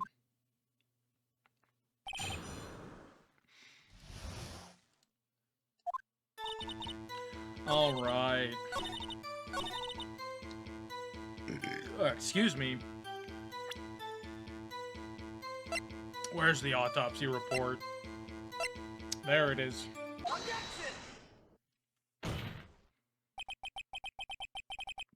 I hate to be the bearer of bad news, but this picture the witness drew contains a blatant contradiction. What? But I still remember it just like it was yesterday. Mr. Wright, perhaps it would be faster if you simply pointed out this contradiction for us. What part of this picture contradicts the autopsy report? I'm gonna go right here. Take that! The contradiction, of course, lies here. Take a look at the knife the man is holding. If you look closely, you can see the tip is broken. Even I don't have to look closely to see that, Mr. Wright. But, Mr. Wright, look at the evidence. See the murder weapon? Its tip is broken too. If I recall, the tip of the knife was found broken off in the victim's body. It was the conclusive piece of evidence that proved Joe Dark was the murderer. I'm afraid it's not so simple, Emma. And where, pray tell, could you possibly see a problem? It's obvious, really. The victim suffered a single stab wound to the back. And the victim was only stabbed once. Then the murder weapon should not yet be broken. Ah! What's the meaning of this? Perhaps the knife was broken beforehand. Sorry, but I'm afraid that's not possible. The tip of the knife was found inside the victim's body. If it was broken beforehand, it couldn't possibly wind up there. That's right. What does this mean? The tip of the knife was undeniably discovered within the victim's body. The only possible explanation is the witness's memory is mistaken. That's why I asked her so many times if she was sure she remembered correctly. I believe you were annoyed at the time, but she was sure she remembered correctly. But there's no other way to explain this inconsistency. Not so fast, Mr. Edgeworth. There is another explanation. Have you forgotten already? About a little something called falsified evidence? You're treading on thin ice, right? All I'm saying is that this broken knife tip might be the piece of evidence that was forged. You can't deny the possibility. No. Ah! Order! Order! Order! Are you saying the investigation was really corrupted? Your Honor? Please allow me to once again go over all the events that took place the day of the murder. The police department and the prosecutor's office were holding a ceremony that day. After receiving the King of Prosecutors Award at the ceremony, Neil Marshall questioned Joe Dark along with Damon Gant. During his questioning, Joe Dark fled the room. Prosecutor Marshall chased after him and was killed by Dark. It is my belief that somewhere in this story, there is a lie. I'm not lying. The man really was holding up a broken knife. If that's true, then there's no other way around it. This could not have been the actual murder weapon. There must have been another broken knife. What are the chances of there being 2 broken knives? Another broken knife besides Joe Dark's. Could there have been one? Excuse me. If the witness is adamant about the accuracy of what she saw, it can't just be explained away by a simple observational error. Mr. Wright. In that instant, Emma really did see a broken knife. I assume, then, that you have some information about this other broken knife? If so, please feel free to enlighten us. The murder weapon was already broken prior to the murder. There's only one way. Take a look at this. Here's the real murder weapon. Oh, excuse me. Where's the picture? There we go. The answer lies in the past. 2 years in the past. Right here inside this picture. This is a picture of the award ceremony. This is a picture of the award ceremony. What is it, Mr. Edgeworth? It's the broken murder weapon. Notice the award Prosecutor Marshall is holding. That's a broken knife! As we earlier concluded, the knife in the drawing was not Joe Dark's knife. That being the case, the knife the witness saw was in all likelihood from this award. Order! Order! Order! Neil Marshall was awarded King of Prosecutors that day. As an award, he was given this broken shield and knife. When he chased after Joe Dark, he pulled out this knife. Being a prosecutor, he did not carry a pistol. This broken knife was the only weapon he had in this dangerous situation. But that can't be! Oh, and why not, Mr. Edgeworth? Because if the King of Prosecutors Award knife was the murder weapon, then the murderer and the victim would be reversed. What do you mean? I mean, this man raising a knife would have been Prosecutor Neil Marshall. Oh. Oh! But the prosecutor was the one who actually died. That's true. What's going on here? It seems Mr. Wright has been a bit too eager to jump to conclusions. Wait! I remember now! I remember everything!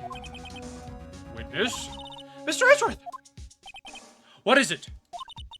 Could you show me your evidence list again, please? His list? The one with that picture scribbled on the back?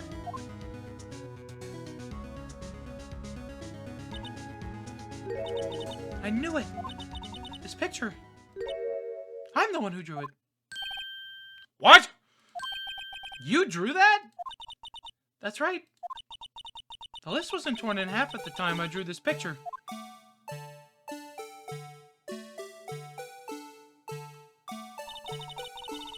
All this time I've been trying so hard to forget. I must have locked this part away deep inside me. Perhaps it would be best if we added this to the witness's testimony. Would you please tell us what you've recalled, Miss Skye? Yes, Your Honor. First the knife mix-up, and now the blue badger? This should be interesting.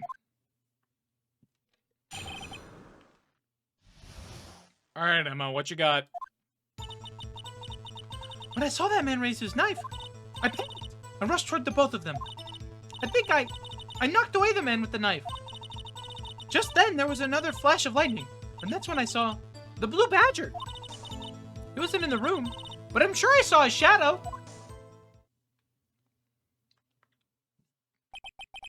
This is certainly most unusual. Try impossible! The chief of detectives hadn't even designed him until last year. This year. That would mean he didn't even exist 2 years ago. Yes, well, the defense may now begin its cross-examination. Stop! Please, don't pursue this any further. Leona! What's the meaning of this? Please remain seated in the defendant's chair. But you can't do this. I've already confessed to the crime. Why can't you just leave it at that?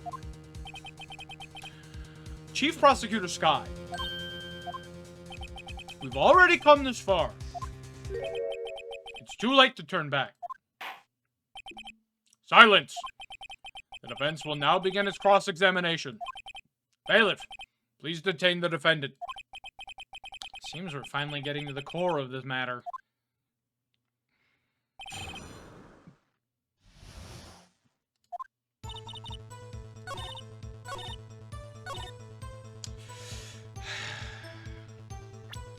I hate to do this to you. I'm sorry, Emma.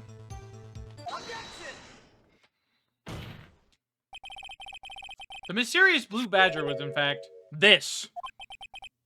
But that's, what exactly is that?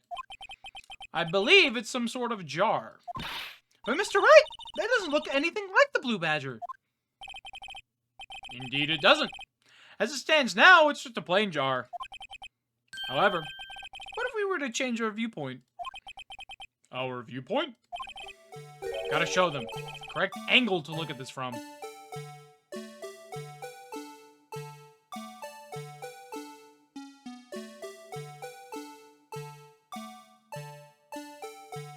Something like this, I think.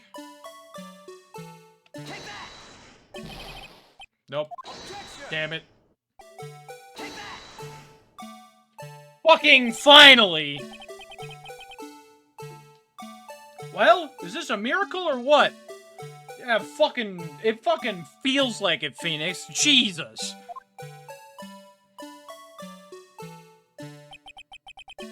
I hate this puzzle so much, dog. I hate this puzzle. I've hated it every time.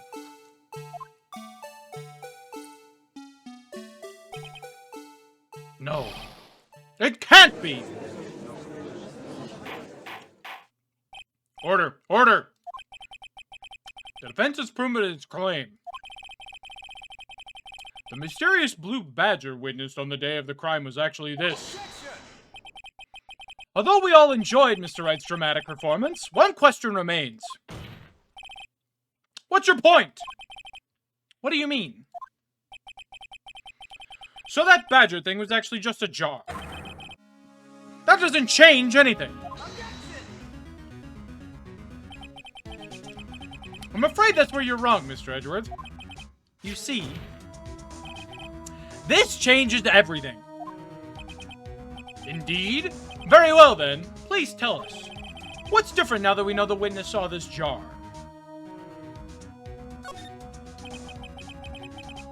Allow me to take these in turn. At the moment of the murder, the witness saw this jar.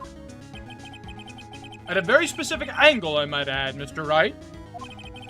Yes, well, knowing this, where could she have seen this jar? Where? The location of the jar is shown in a picture taken on the day of the crime. It's on a shelf in the office of Damon Gant. But the body was found lying near Lana Sky's desk. The witness testified so herself. Yes, and it is these two facts that reveal what actually transpired. You see, the struggle between Dark and Marshall did not take place in Lana Sky's office. It happened on the other side of the room, in Chief Gant's office. Are you implying the murderer moved the victim's body from Damon Gant's office to Lana Sky's office? Yes. Why would he do that? There's no reason. Exactly. If there wasn't a reason, he wouldn't have gone through the trouble. The only logical conclusion is that there was a reason. Do you know what that reason was, Mr. Wright? I finally figured it out. So this is why Lana tried to stop the trial. It's too late to quit now, though. Please recall the witness's testimony. She said she knocked away the man who was holding up the knife. In the next instant, the jar was hit and flew through the air. Now tell me, what could have sent the jar flying? That would have had to have been the impact the man made when he was knocked into the wall. Ladies and gentlemen, if I may draw your attention to this picture once more. If the man was knocked in the direction of the shelf the jar was sitting on, what would he have hit? Ah! The suit of armor, holding a very sharp and dangerous-looking sword. Yes. And since the man who was knocked into the armor was carrying a broken knife, It would have had to have been Neil Marshall, wielding the King of Prosecutors trophy. No. Mr. Wright, you can't be thinking. yes. There is another possibility of what actually transpired in that room. Another possibility? Of course the perpetrator would have had no idea, but nevertheless. I don't know if I can go through with this. Mr. Wright, what's the matter? Events took place as the defense theorizes, then the outcome is obvious. In that moment, assuming the man Emma Skye knocked away was actually Prosecutor Neil Marshall.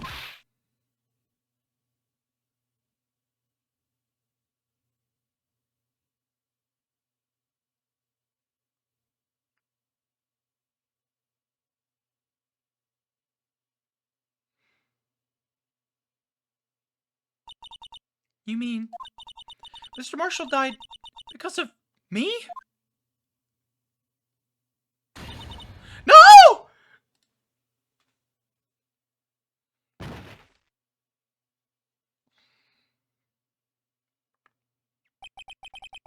never imagined her testimony would lead to this. So was the witness who took the victim's life, and then proved so with her own testimony. This is unprecedented.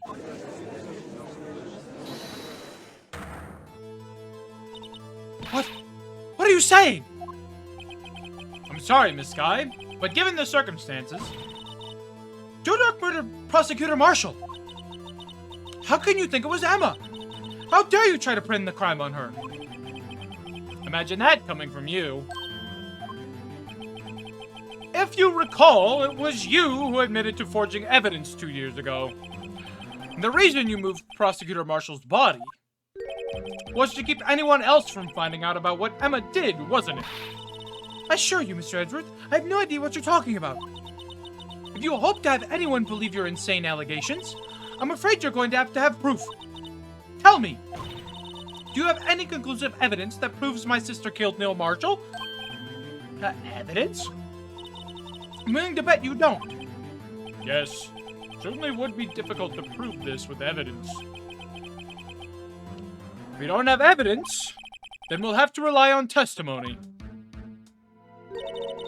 I'm afraid that won't work in this case. Both parties involved in the incident are dead. We certainly can't get dead people to testify. This has all been a wild goose chase from the beginning.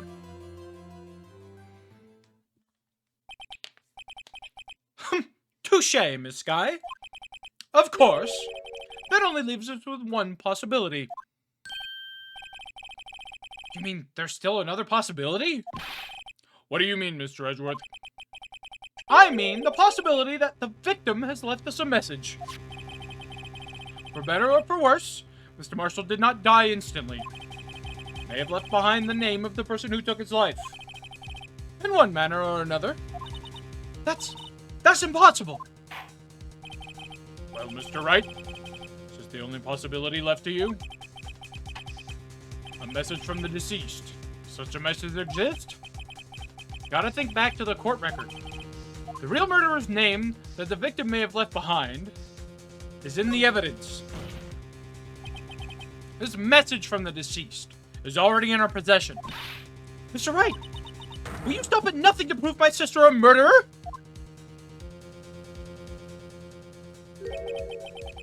Do not be mistaken, Miss Skye. Our purpose is not to accuse Emma of any crime. There's only one thing we seek. The truth. No matter how painful it may be.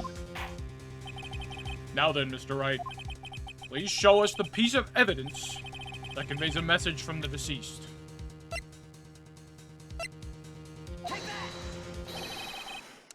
This is the message left by the deceased. This is that blue badger from before, right? Oh, is he just going to speak the killer's name? If that thing could, I'm sure it would. Looks like everyone's forgotten this is just a jar. A message was left here, on the surface of this jar. What do you mean? If you look closely, you can see a faint trail of blood on this jar. Looks like someone wiped away the blood. Yes, but notice, for some reason, the blood on some of the fragments was not wiped away. Yes, there's a line here, drawn blood. So what you're saying is these dots were once lines. Prosecutor Marshall did not die instantly. He used the few precious moments left to him to leave behind a message. One that someone apparently wiped away. But blood must have seeped into the jar where the line changed directions. Precisely so. All we need to do is connect these points, and the victim's message will become apparent. No. Mr. Wright, what kind of message did the victim leave for us? Your Honor, I believe these bloodstains will reveal to us the answer. Gotta connect these dots to make letters. There's only one thing the victim would have written, given the circumstances. His murderer's name.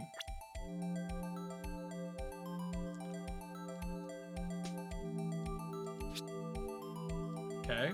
Now we go... Okay. Now we go...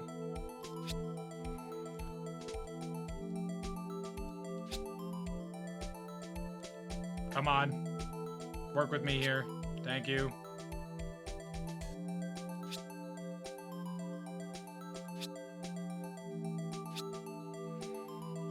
Take that!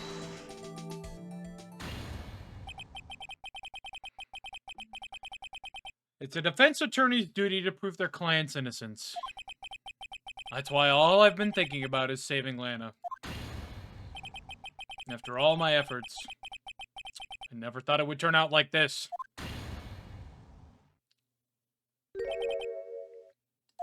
Emma. So this is the final message Prosecutor Marshall left behind.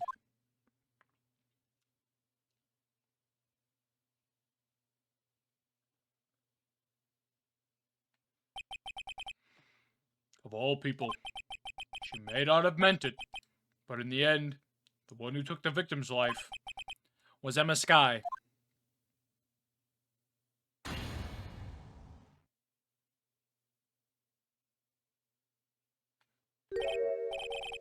Seaworthy. Can't say I didn't warn you. Chief Gant. Do you understand the implications of what you've done? What? What are you talking about? 2 years ago, Joe Dark was sentenced to death. He was convicted because of his final murder. I believe you were the prosecutor in the case, were you not? Ah. Yes, Worthy. Because of you, an innocent man was sentenced to death. Not only that, but you used forged evidence to ensure his conviction.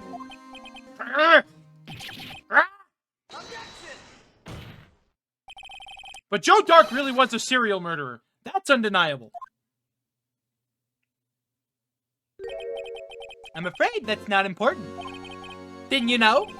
We aren't defenders of justice. What? We're merely keepers of the law. Sentencing a man to death is no light matter. Even if there wasn't any cover-up or evidence forgery. Ultimately, the responsibility falls on the prosecutor in charge. Despite what anyone may say, this fact cannot be denied. What's going on at the prosecutor's office? He might have sent an innocent man to his death. How can he just stand there like it wasn't his fault? Order! Order! Order! Order!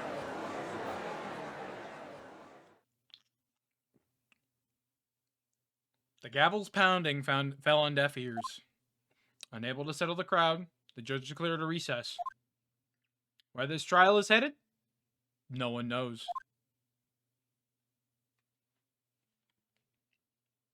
Let's end it.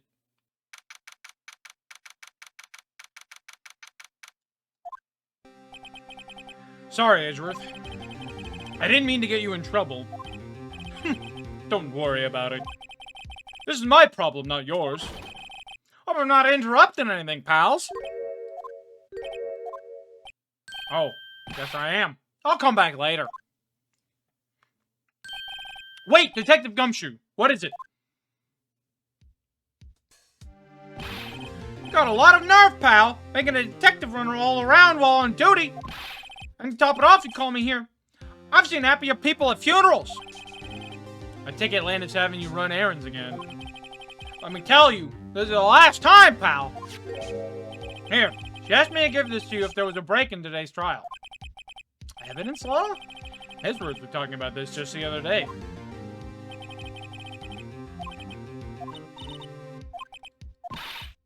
My voice is giving out. I'm not reading flashbacks. The chief prosecutor also wanted me to give you a message. A message? She said, if you're planning to take him on, you're going to need this book. Him. Guess I'll need to give this book a thorough read. Doesn't look like that book will do you any good now, though. All that's left now is the chief prosecutor's sentence. That's where you're wrong, detective. Huh? Haven't you figured it out yet? Why I'm still sitting in that prosecutor's seat, despite all these allegations being thrown at me? Mr. Edgeworth, the real trial today hasn't begun yet. What? What else is there left to do? Your credibility's been all but ruined with this forged evidence you were unaware of. Emma Skye found out she unwittingly caused a man's death. And now, you're telling me you want to do more? You've got to be kidding me, pal! You're missing the point, detective. Lana didn't murder Detective Goodman. She merely stuck a knife into his dead body. That means the real killer is still out there. What? And we're going to expose him. No matter what it takes. These cases are too many people. It's time to bring it to an end.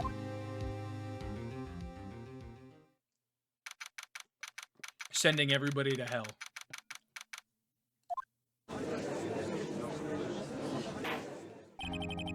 Court will now reconvene for the trial of Miss Lana Skye. Mr. Edgeworth. Yes, Your Honor. The Inquiry Committee is planning to impose harsh penalties for your actions. Thank you for the news, Your Honor.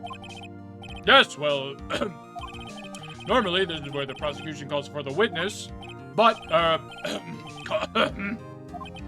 this isn't easy to say. You see, there is some concern that you, Mr. Edgeworth, may have, struck a bargain. You think I may have manipulated the witnesses. I didn't say that. It's just, you see, everyone has been talking, and... Very well, Your Honor. I have a solution. A solution? That being the case, the prosecution will allow the defense to call forth all further witnesses. What? There's no precedent for what you're proposing.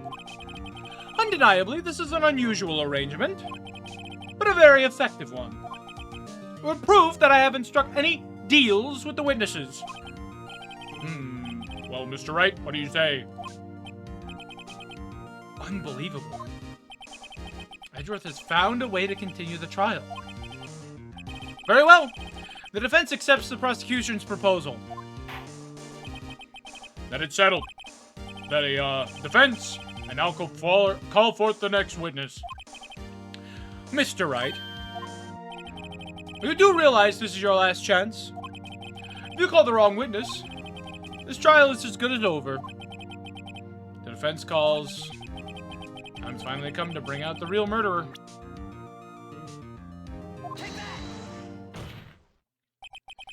Damon Gant. The defense calls Damon Gant to the stand. Damon Gant? What does he have to do with anything? As the defendant's partner 2 years ago, Mr. Gant has first-hand knowledge of the crime. I feel we should hear what he has to say about it. As luck would have it, he should still be in the courthouse. he would be the least likely to have been manipulated by me in any way. Wouldn't you agree, Your Honor? True. All right, bailiff, please escort Mr. Gant to the stand.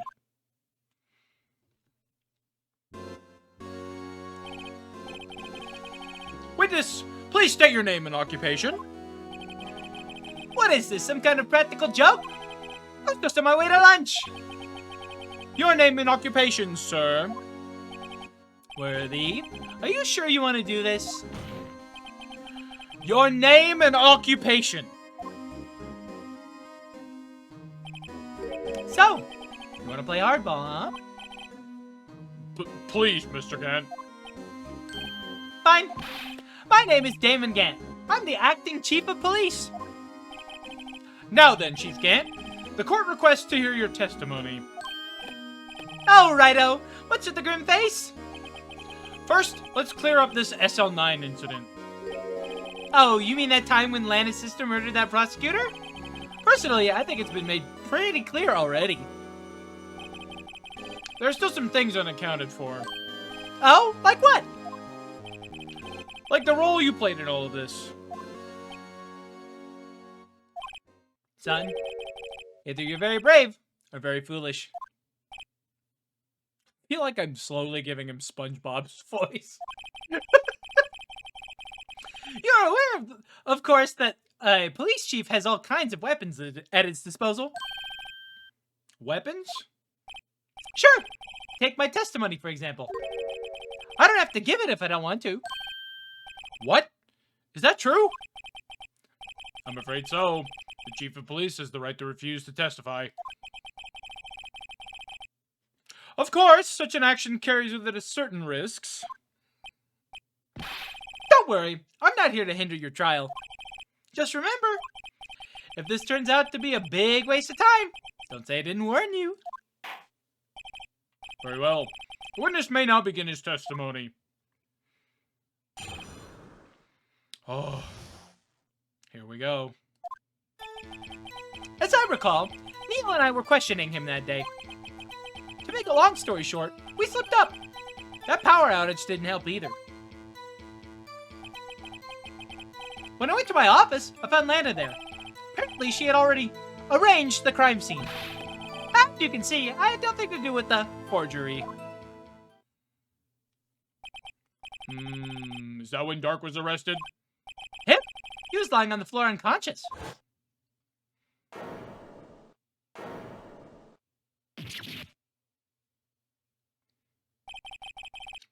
When Emma sent Neil flying, it seems Dark bumped his head. I see. Everything seems pretty clear-cut.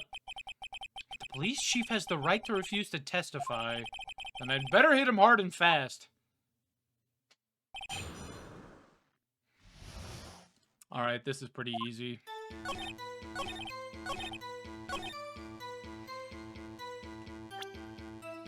Yeah, okay, so what do you have to say about this fucking jar, then? Dipshit. You claim you had nothing to do with the forgery.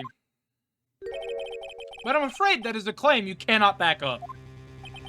Explain yourself. Several pieces of evidence were found in your office. Take this jar, for example. That's the blue badger you showed us earlier. A piece of this jar was discovered in your safe. Not only that, but the evidence list I presented earlier was actually found inside your desk. It was found where?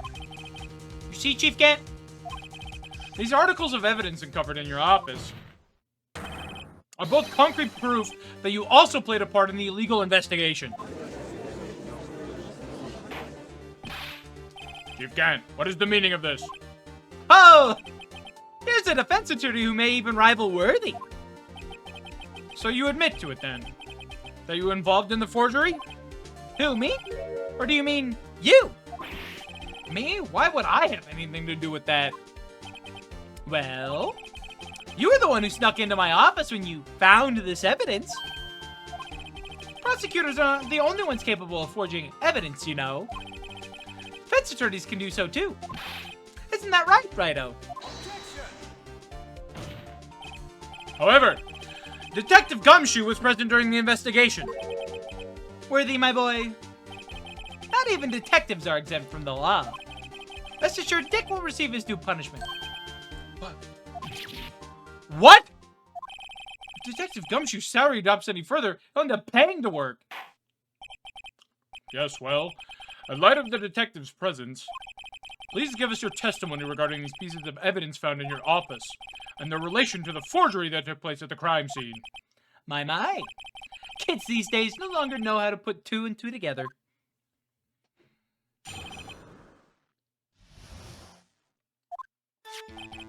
Let's see, what was it now? A jar fragment and a list? For all I know, you could have planted them in my office.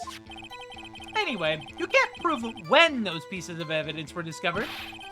If they were found after Dark was convicted, then they're worthless. There's no reason I'd participate in a forgery. Rearranging the crime scene wouldn't help me out in any way. Mr. Wright? Yes, Your Honor? When investigating the crime scene, you should have been more careful to observe protocol. You do understand that I am the chief of police, right? There will be consequences. Oh. Indeed. I believe I will press charges, so you won't make the same mistake again. My apologies, Chief. Would you mind waiting until tomorrow for that? Today is, well, you know. All right, Udgy. In return, though... I know. That place, right? Huh? What are these guys, telepathic?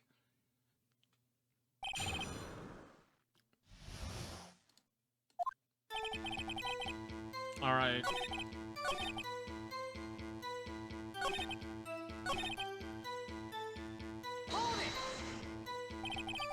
Really, Chief Gant?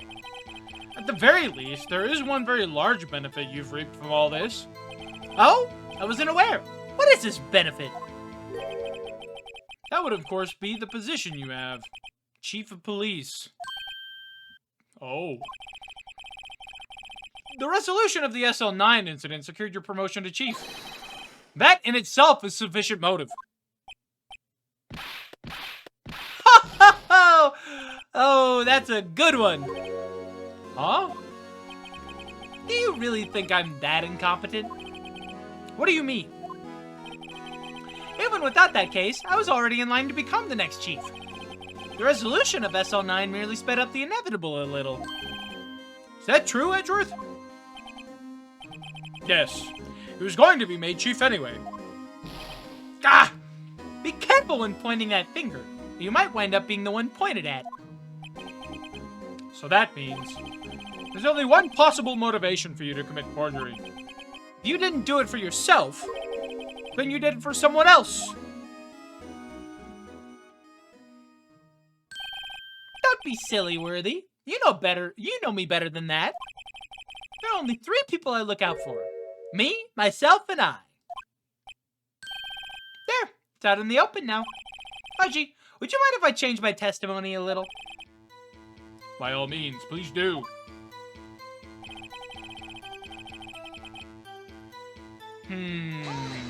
Really now? Nothing in it for you? Sorry, but the only person I care about is yours truly. That girl, Lana's little sister, was it? If you think I felt sorry for her, you'd better think again. You're right. You don't feel sorry for anyone. Be tough on crime and tough on people. That's how I was raised. You seem to be lax enough on yourself, though. Ha ha ho! Oh, that's a good one, Worthy. Could there have been something in it for him? Given his selfishness, would he have helped someone out? True, you might not help out anyone for their sake, but if it would benefit you, you might decide to assist someone. Mr. Wright, it appears you're positively determined to portray the chief as a nice man who likes to lend people a hand. That's not what I mean. Very well then. Who is this person you believe Chief Gant may have helped forge evidence? Take that! Chief Prosecutor Lana Sky. The defendant? I believe it's quite obvious in light of the circumstances. Emma Skye fell victim to an unfortunate series of events. Who would want to help her more than her own sister, Leona? And as for Chief Gant, he would also have a reason to help Leona if she asked him to. That reason, of course, is self-profit. Self-profit? What do you mean? After the SL9 incident was resolved, Leona Skye was appointed chief prosecutor at the prosecutor's office. The person who arranged this job change was you, Chief Gant. But how would he profit from all of this? He would be able to use the chief prosecutor as his puppet. Essentially, he would acquire unchecked authority over all investigations. Do you mean to tell me that despite the chief's formidable appearance, he plays with puppets? Oh, wait. You must be puppet, as in someone forced to do his bidding. Never mind. Admit it, Chief. You assisted Leona Skye in forging evidence. Your motive to appoint her as chief prosecutor so you could control her. Right on, my boy. You have quite an imagination. Let me ask you something. What? Do you have any proof of this? That I controlled Leona? For example, is Leona testifying that I've done such a thing? Leona. She's keeping quiet to protect Emma. There's no way she'd testify against Gant. I'm afraid without any proof, this all amounts to nothing more than mere conjecture. Unless that is also what happened in this incident. This incident? Which one would that be? Of course I'm talking about the murder of Detective Bruce Goodman. The chief prosecutor has been acting strange throughout this entire trial. Almost as if someone has been controlling her.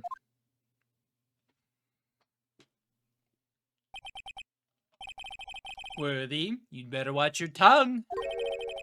I wouldn't want you to get hurt. Just what do you mean? What he means, Your Honor, is that Chief Gant is involved in the murder of Detective Goodman. Not only that, but the chief is now making Leona take the rap to cover up his involvement. What?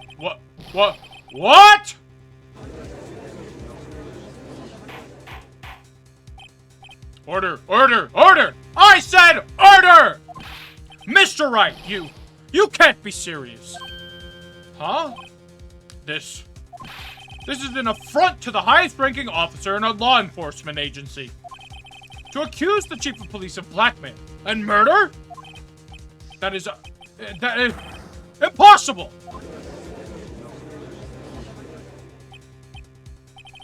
Your Honor, I was merely reiterating what Mr. Edgeworth said in easier to understand language.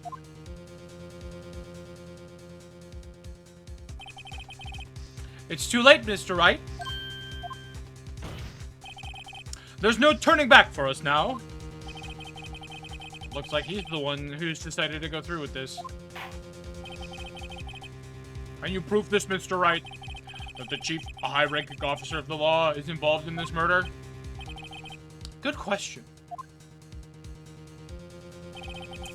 Regardless of his rank or title, Chief Gant is just a man. The question is he a criminal? I believe the evidence will tell. I see. Alright then.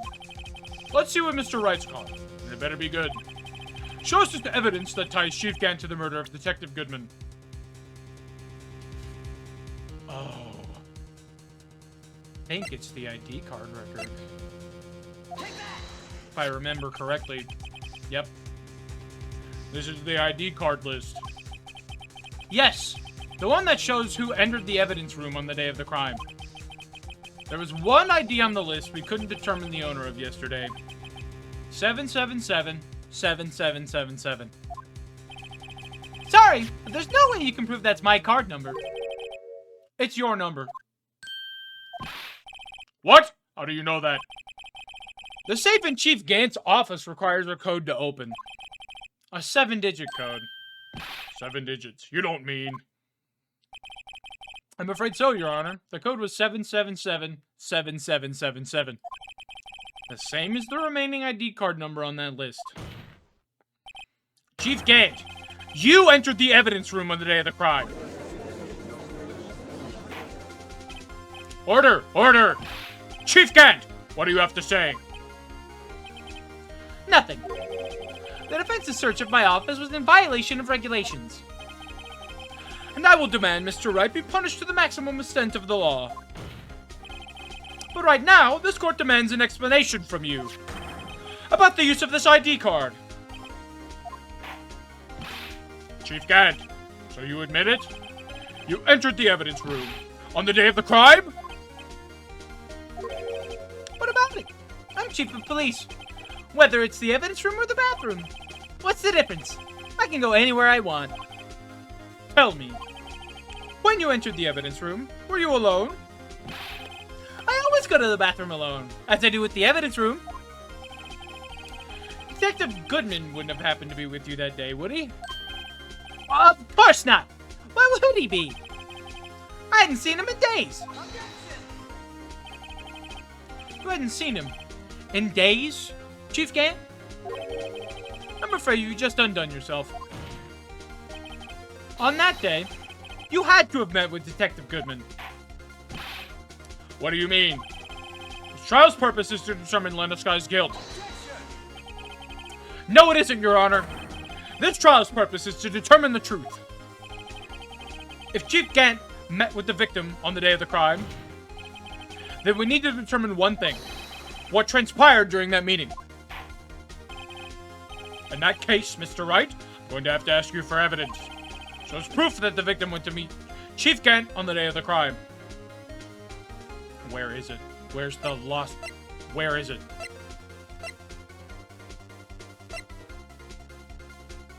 There it is. Detective Goodman lost his ID card on the day of the crime. Or to be more accurate, Jake Marshall stole it. So Detective Goodman filed out a lost item report. Would have had to give that report to the chief of police. Yet, you're in possession of the report, which means you can't be sure if he filed it. He filed it. How do I know, you ask? Because he needed to enter the evidence room that day. He needed to? Yes. To transfer the evidence out. Oh. Detective Goodman took the form to you, Chief Gant. Then, you accompanied the detective to the evidence room. I accompanied him? There's no other way the murderer and Detective Goodman could have entered the room. Hold on. Let me guess what you're going to say next. I, the chief of police, murdered poor Goodman. Exactly. But wait. The chief didn't necessarily need to accompany him to the evidence room. Could have just lent him his ID card. Yes. Now that you mention it, I believe... Ah, shit, I skipped it. Sorry, but that's not possible. According to the record, your card was used only once. Yet, you showed us your ID card earlier. You had really lent it to Detective Goodman. It would have been found on his body. No!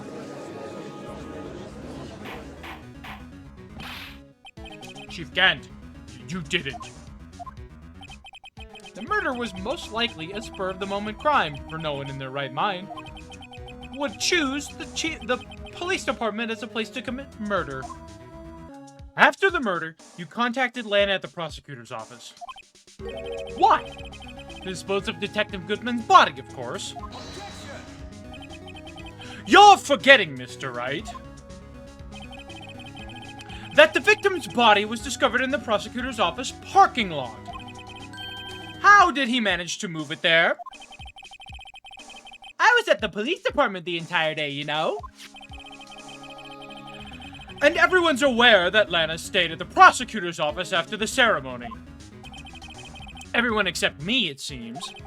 Still, you're the chief of police. You have an entire police force at your disposal. Oh, so you think I just ordered an officer to do it? Hey, you! Take this here dead body over to the prosecutor's office. I don't think so. Chief Gant, you left all the evidence we need. To prove how you moved the body to the prosecutor's office. And all this time, I thought it was a useless clue taking up space. How could the chief have moved the body? Mr. Wright shows his evidence. To move the victim's body, Chief can't use this. I don't know. I don't know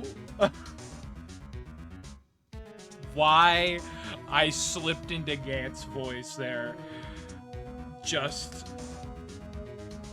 don't, you know what? Just don't even worry about it. Oh God.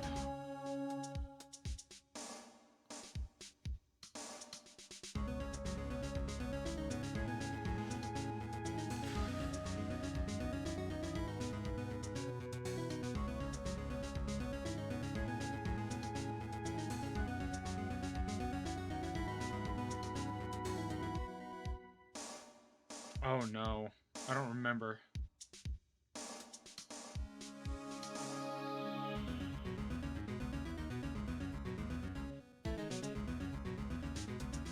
Is it unstable jar?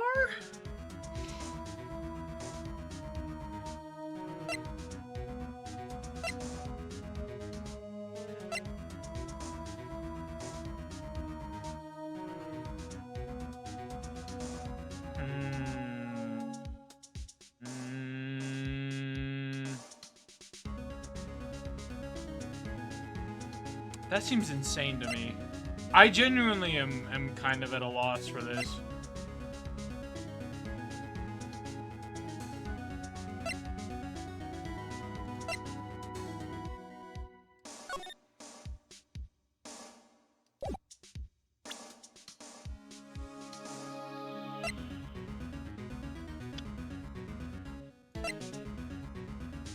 I mean, it's either that or the crime photo.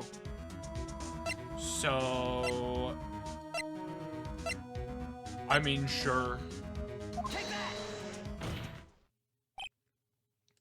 Well, I see.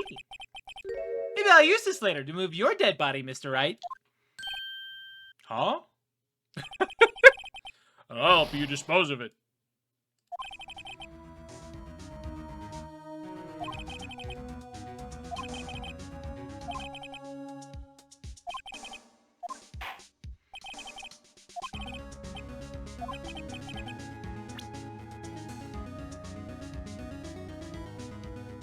Well...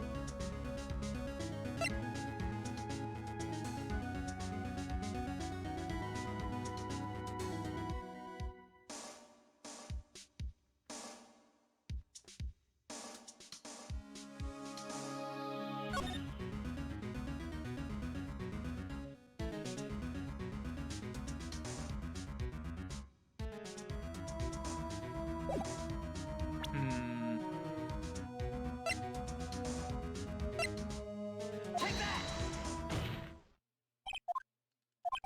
God, I don't remember what the answer is. Oh no.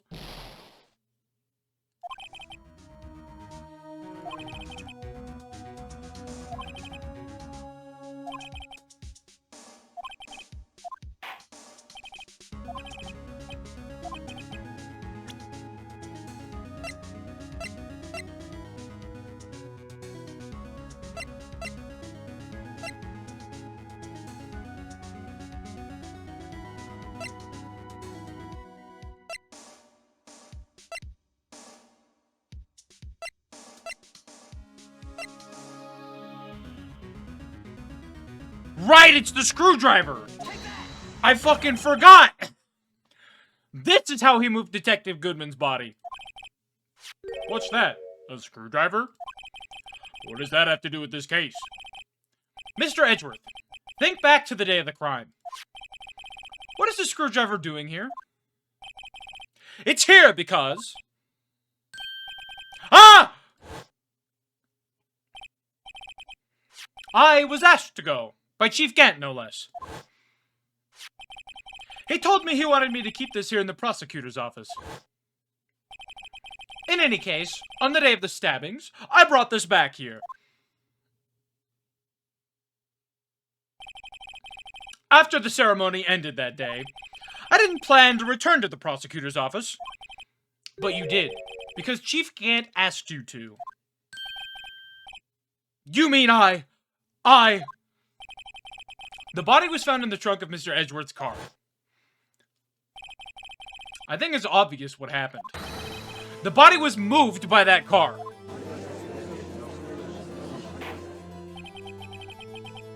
Detective Goodman's body was carried in the trunk of Mr. Edgeworth's car. Yes, unless, of course, you have another explanation, Chief?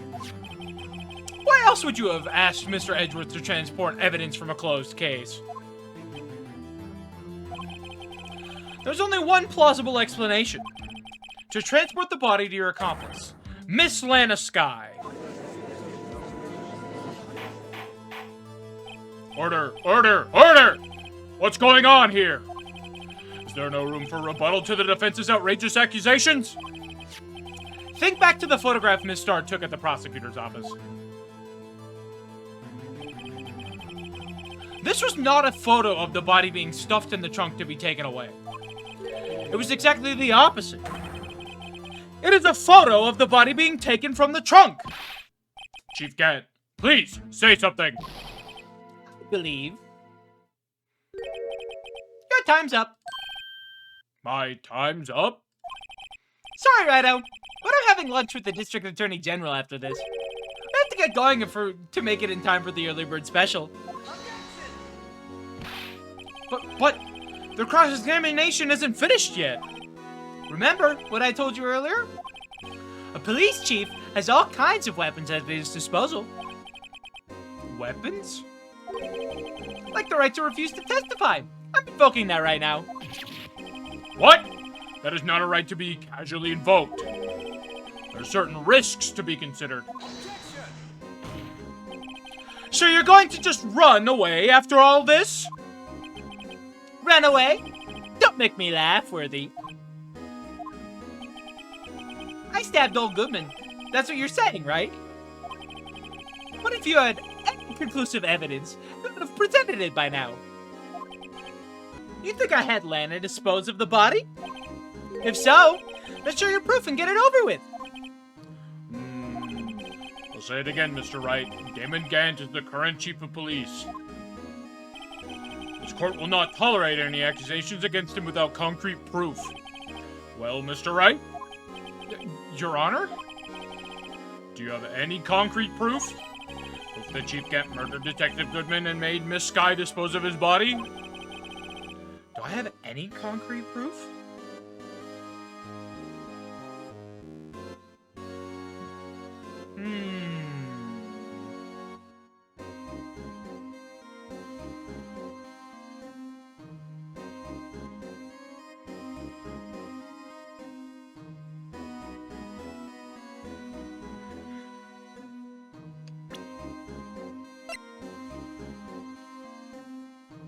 I don't think so.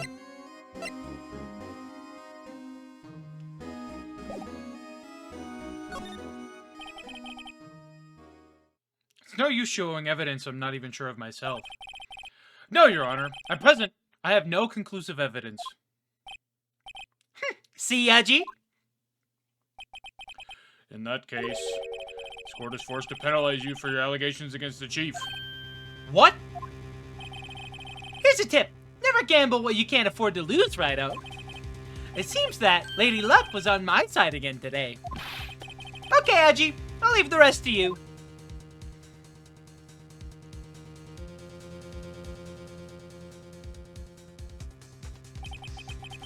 I warned you earlier, Mr. Wright.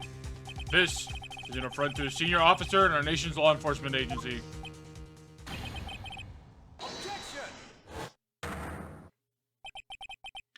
Lady Luck, Maybe we should have a word with her. Mr. Edgeworth, what do you mean? There's one lady who knows the real truth behind this trial. We haven't yet had the honor of hearing her testimony. A lady who knows the truth. Another witness. In the absence of conclusive evidence, the only other method of proof is testimony. But Chief Gant has invoked his right to refuse to testify. There's still someone else. One more witness who can answer all the questions raised in this trial. Someone right in this very room. Mr. Edgeworth, who is this person? Why are you asking me, Your Honor? Have you forgotten? The defense is the one calling witnesses today. Mr. Wright, does such a witness exist? She may not be willing to tell the truth. We can't just stop now. Yes, Your Honor. The defense calls forth. Take that! The defendant, Miss Lana Skye? She was in the underground parking lot at 5:15 p.m. on February 21st. Her task, to dispose of the victim's body. In accordance with a certain someone's orders. Mr. Edgeworth? The prosecution has no objections, Your Honor. Very well. The court will now take its final recess for the day. In 15 minutes, we will reconvene to hear the defendant's testimony. This court is now in Hold on. Huh? Chief Garrett, thought you were going to eat. Listen good, Lana. He's talking to Lana. I don't think you need me to tell you this, but if you accept Mr. Wright's claims, there will be terrible consequences. That's right. Your sister will be found guilty for Neil Marsher's murder. Oh, this isn't good. Of course, you'd never support such outrageous claims anyway, right? Just something to think about. All right, then. I've got a lunch date to meet.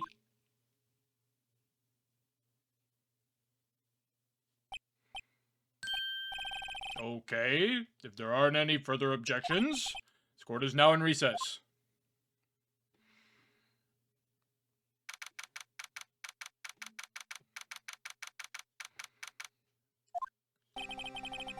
Looks like we managed to stay in the game.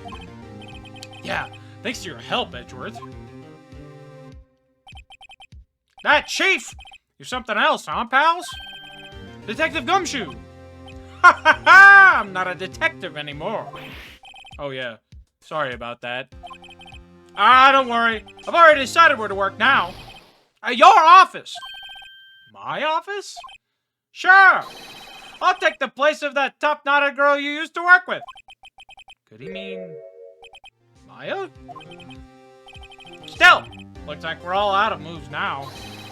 Chief Gant's done it again. Ozzy always gets the upper hand. It's not fair he has the right to refuse to testify. Settle down, right? Remember what the judge said?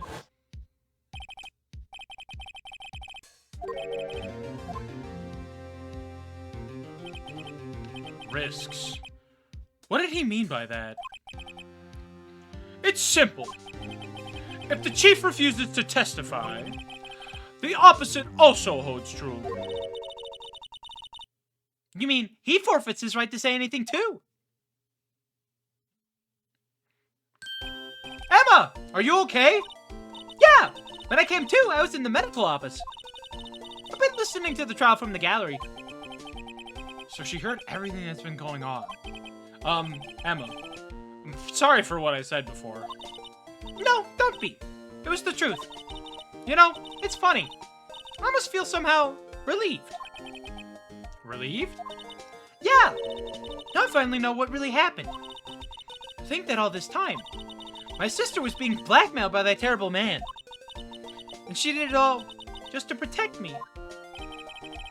Ever since her appointment as chief prosecutor, everyone who knew her said she changed. Perhaps it was easier that way for her. What do you mean? What do you think I mean? To follow Chief Gant's orders. She must have shut herself up deep inside. To force herself to do anything and everything the Chief told her to do. That must be why she became so cold. It was all my fault. It's all because I murdered Mr. Marshall. Hey! Don't go blaming yourself now. You want to blame anyone, blame society, pal. Chief, Chief Gant may be able to fool everyone else with his forgery, but he can't fool my memory. I remember now. I knocked Mr. Marshall into that armor. I see. Well, we better get back. It's time for the final act. Emma, why don't you wait here? No! I'm going with you. I'm gonna be there. When Lana tells the truth. Let's go, right? It's time to end this.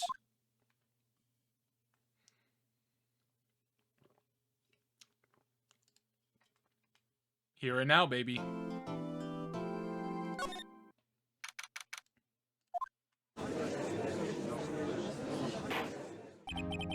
Now then.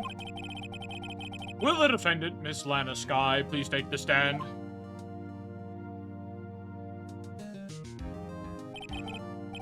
Miss Lana Skye, you are the chief prosecutor. I'm sure you're aware of what is required of you. But Mr. Edgeworth, you already know everything. You know all that I've done these past 2 years. Please provide the court with your testimony, Miss Skye.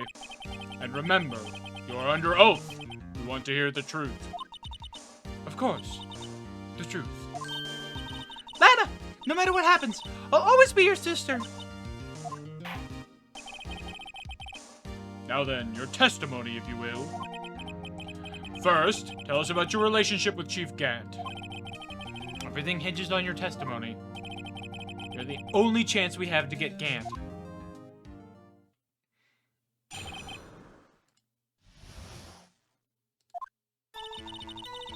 I worked alongside Gant for years. There's no truth to this blackmail theory. I fabricated the evidence 2 years ago, all by myself. When I found Prosecutor Marshall's body, I rearranged the crime scene. My only motivation was to get the Dark convicted. It had nothing to do with Emma. Are you sure about this testimony? Your Honor, I'm confessing to a capital offense. Of course I'm sure. But Lana! If this is true, then that means Chief Gant has nothing to do with this. That's what I've been telling you from the beginning. Please, Mr. Wright, you've got to help her. She's sacrificing herself because of me. What if she's telling the truth? She's not. I know my own sister. Whenever she speaks stiffly like that, she's hiding something inside. Deep down, she's really screaming in agony. Yeah, this is no time to start second-guessing myself. The defense may now begin its cross-examination.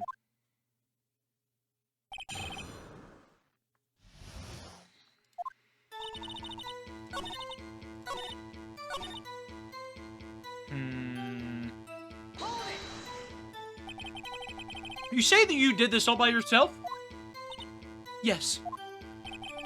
Would you mind telling us what you found when you arrived at the crime scene? It seems I was the first person to discover the scene.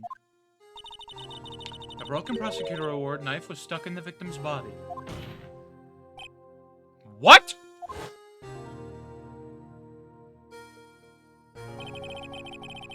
But Prosecutor Marshall died from an unfortunate accident. That's only a situation you dreamed was possible. Oh, whoops. The reality is, it wasn't my sister who took the prosecutor's life. Fantasize all you want, Mr. Wright, but I'll never change the statement. You mean Prosecutor Marshall wound up being killed by Dark? Something like that. If that is so, what happened to the other murder weapon? Dark was carrying a switchblade knife. Oh, that was lying on the floor a little distance away. It was probably knocked away in the struggle. That's not how it went down. She's trying to cover up her lies with more lies. All just to protect me. So when you found the scene like this, what did you do? After all, this is what everything boils down to. Yes.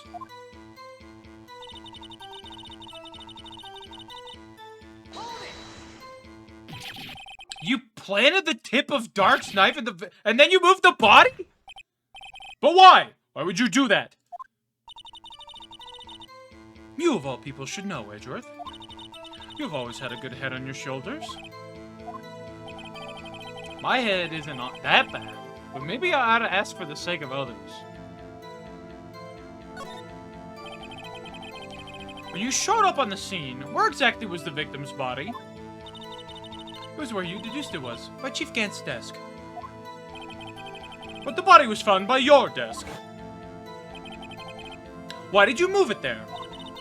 The reason for that is simple. Let's have the witness explain this in more detail. The reason this guy moved the body. Pieces of the jar that shattered during the events threatened my plan. Oh, yeah? Objection! Uh-huh, I bet. Miss Guy, I understand how you feel. You committed that crime 2 years ago to protect your sister. You mean the forgery at the scene where Neil Marshall was murdered? If that truth were to be exposed now, the past 2 years of your life will have been in vain. Even so, I am compelled to bring to everyone's attention a significant contradiction within your testimony. A contradiction in my testimony? You testified, and I quote, "The pieces of the jar that shattered during the events threatened my plan." That's right. Do you have a problem with that? It's a simple oversight, really. You see, a message was written on this jar with the victim's blood. Yes. The prosecutor must have written it in his final moments. Exactly so. And this is where the contradiction lies. In order for the victim to be able to write his message on the jar, it must not yet have been broken before he died. Oh. He couldn't have written Emma's name on a shattered jar. Order, order! Your Honor, it would appear more information is needed in regard to this jar and its bloody message. We may be missing something critical here. Something critical? Chief Prosecutor, it seems you're as in the dark as we are about the truth towards which we're headed. What? Just tell us exactly what you saw. We'll piece together the information to arrive at the truth. Very well. The witness may now continue her testimony.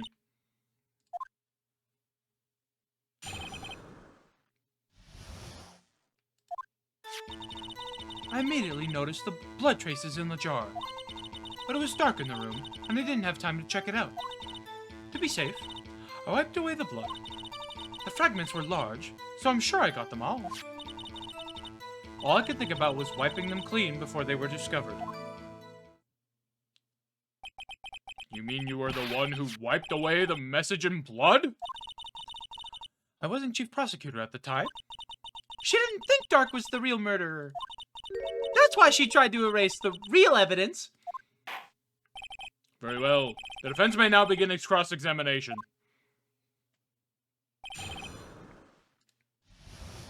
Uh-huh.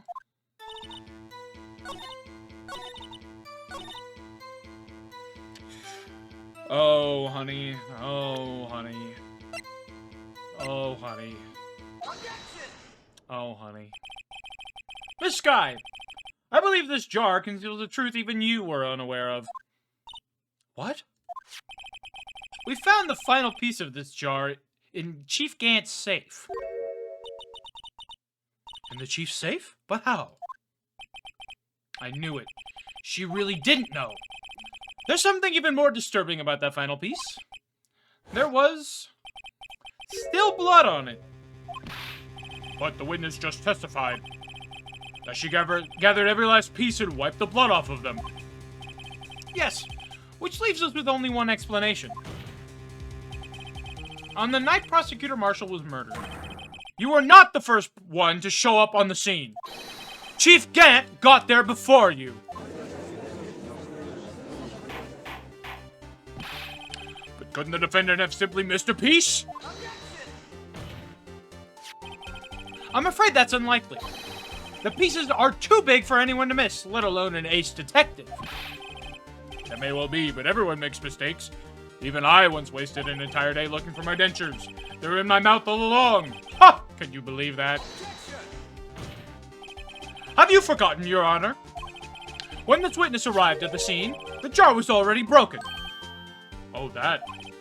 There's no way a name could have been written on a shattered jar. Another person discovered the scene prior to the witness. You're implying this person was Chief Gant. At the time, he was looking for Dark downstairs. Besides, even if he was there first, why would he break the jar? The question is, if he did arrive there first, why did he hide that fact for 2 years? Well, Your Honor, can you answer us that? No. No! No!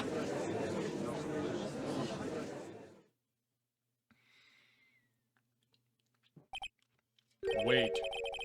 I'm not the one on trial here. Damon Gant arrived at the scene prior to the witness. He proceeded to break the jar and purposefully hid one of the broken pieces. Question. What is this action called? Fabrication of evidence. But why would Chief Gant do that? In light of what happened afterwards, isn't it clear? What happened afterwards? Discovering the scene, Lana Skye believed her sister Emma killed the victim. Determined to help her sister, she sought Gant's aid. Lending her his aid, Gant helped her create evidence that incriminated Dark, sparing Emma. And therein lies the reason. The reason why Miss Skye became the Chief's puppet. No, I did it on my own. Please, sis, stop trying to protect the Chief. I can't watch you suffer anymore for my sake. No, you didn't. It wasn't you, Emma. You didn't kill anyone. Don't believe anything Mr. Wright says. Defense attorneys make up the most foul lies to defend their clients. Foul lies? Imagine that coming from my own client. I guess you do seem the type who likes to twist the truth. Wait a minute. What if we're still smack dab in the middle of Gant's trap? Is something wrong, Mr. Wright? Lana, maybe right after all. What do you mean, Wright? So you do tell foul lies then, Mr. Wright? Miss Skye, please testify once more.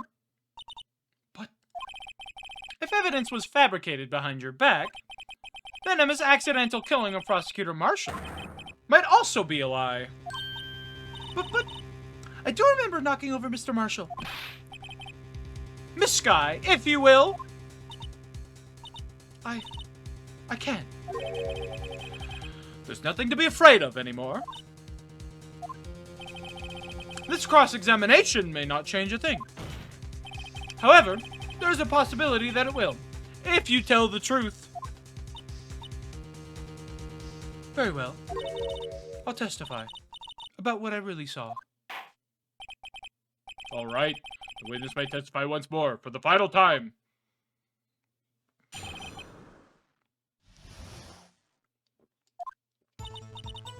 When I arrived, I found Mr. Marshall's body impaled on that suit of armor's sword.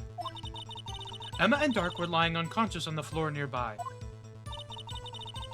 When I saw what happened, I thought she did it. That's why I erased all the evidence that linked her to the murder. I had Chief Gant help me remove the body from the sword and carry it. But if it all really was a fabrication, Emma might be innocent. Unbelievable. The body was impaled on the armor's sword? You were the only one who saw that. If only you had proof.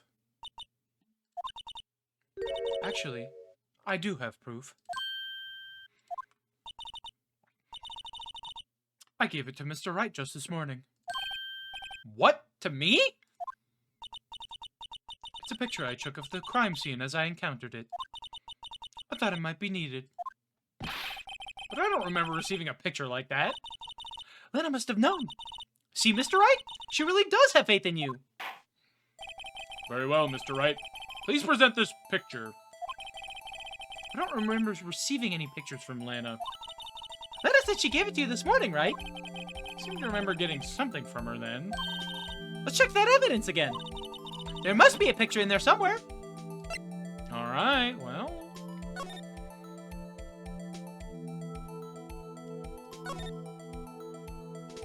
Aha!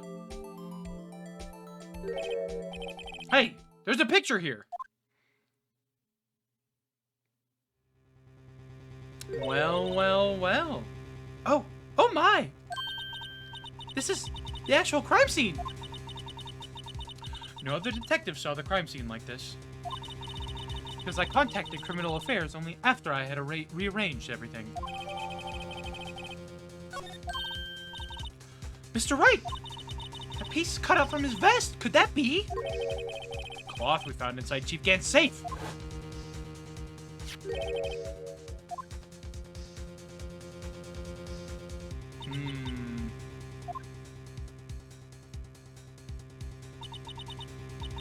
That cloth!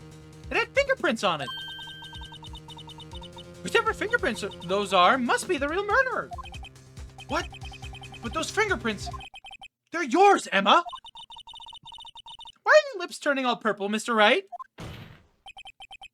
Anyway, let's get on with the cross-examination. So long as you tell the truth, we should be able to flush out the real murderer. Very well. The defense may now begin its cross-examination.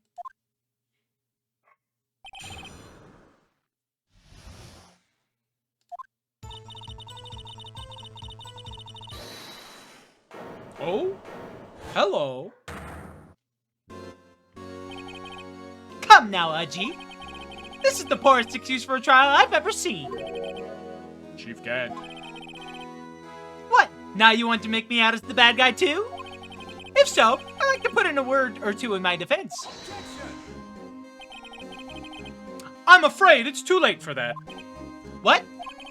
You already declined to testify. That means you forfeited your right to make statements of any sort. This must be that risk we were talking about earlier. Just sit back and relax, and enjoy the sound of the noose tightening around your own neck. Ah,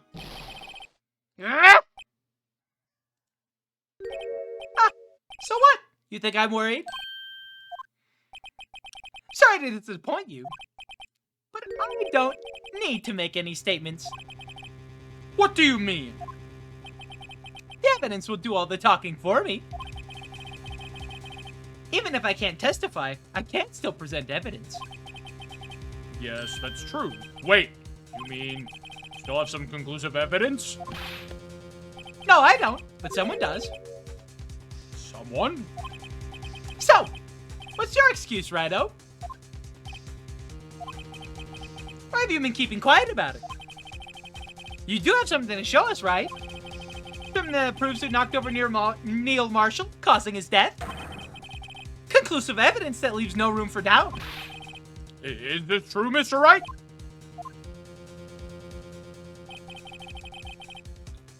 If I show that piece of evidence now, Emma's sure to be made as the murderer. Mr. Wright, if you have any more evidence, present it now.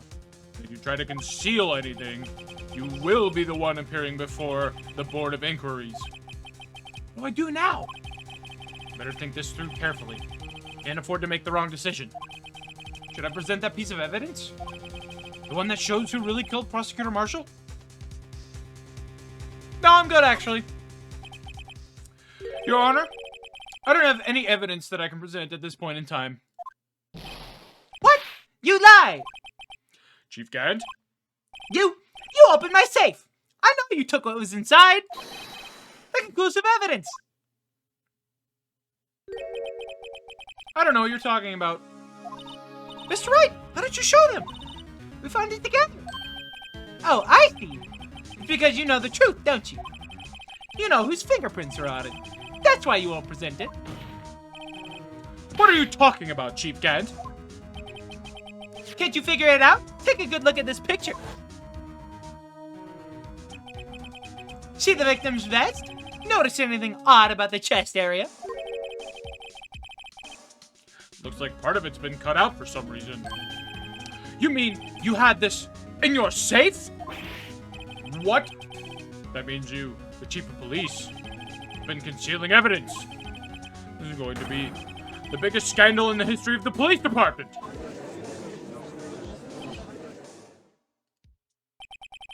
Impressive. To be honest, I didn't think you had the gall, Righto. Well, I can't just let you pin me as the murderer. I'll tell you what really happened. What? You mean you admit to it?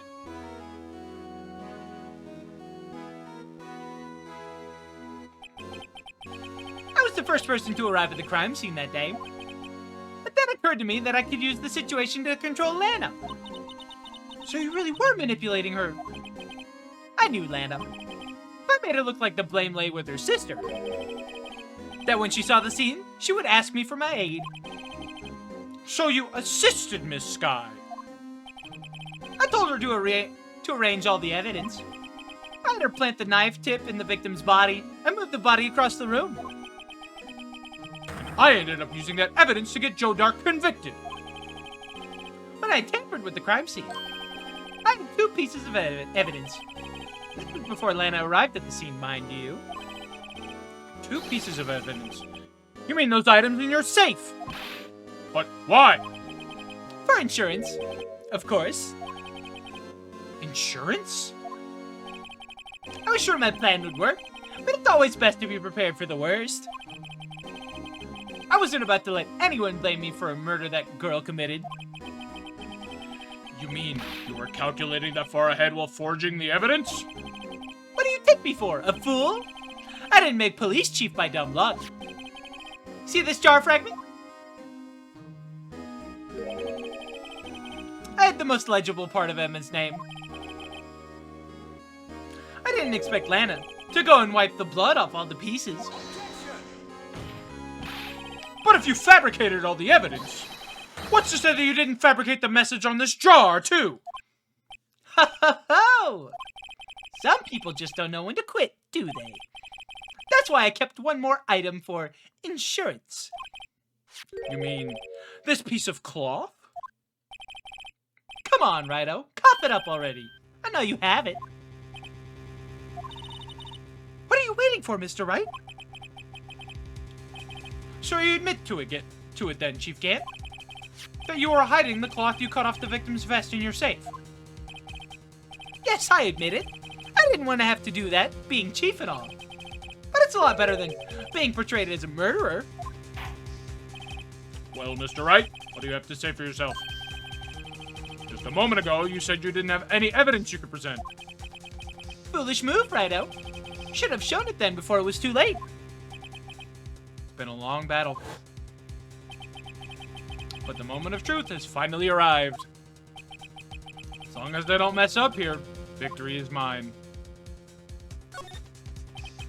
Your Honor, I do have evidence to present now. All right then, let's see this conclusive evidence. The evidence that shows you actually murdered Prosecutor Marshall. Game over, Chief. Let me verify this once more. On the day of the crime, you personally cut out this piece of the victim's vest? Oh, yes? At last you finally brought it out into the open. There's a handprint on this piece of cloth. Your Honor, prosecution requests that be immediately sent to the lab for analysis. This handprint on the leather, there must have been a strong impact for it to be left so clearly. You mean, could not have been forged. It must be authentic, conclusive evidence. Ho ho ho! You're as slow on the uptake as ever, Worthy. What? Think about it. Redo had all this time to present this evidence. Yet, he was reluctant to do so. Why would that be? You mean you already know? You know whose fingerprints are on that?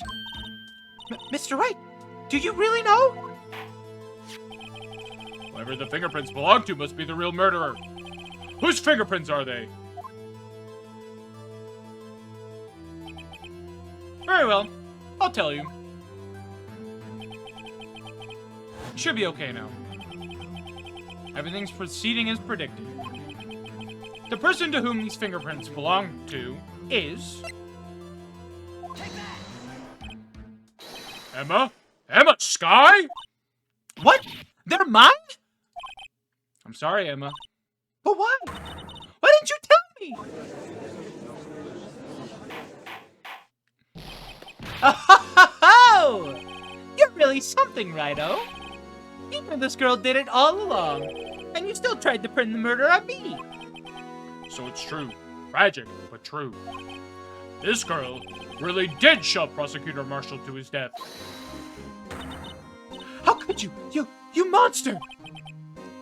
The Sky.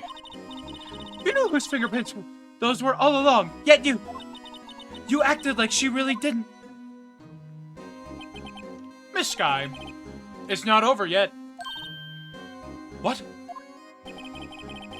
I said this trial isn't over yet. Ha! But I'm afraid it is over, boy.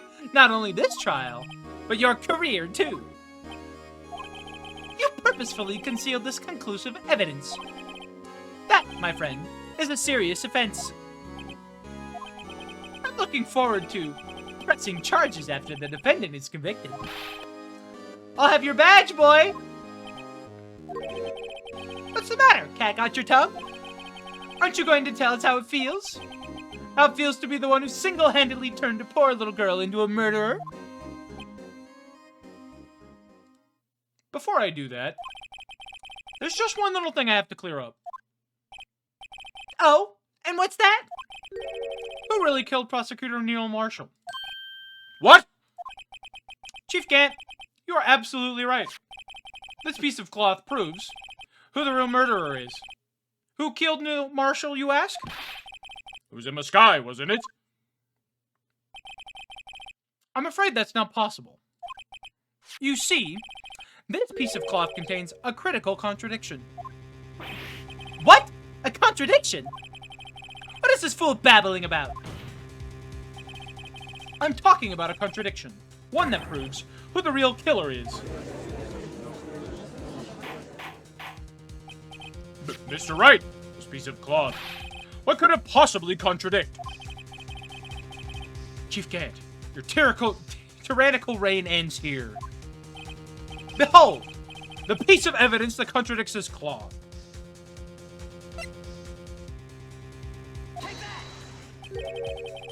And what exactly is this supposed to be? This is the picture Miss Sky took. Take a good look at it.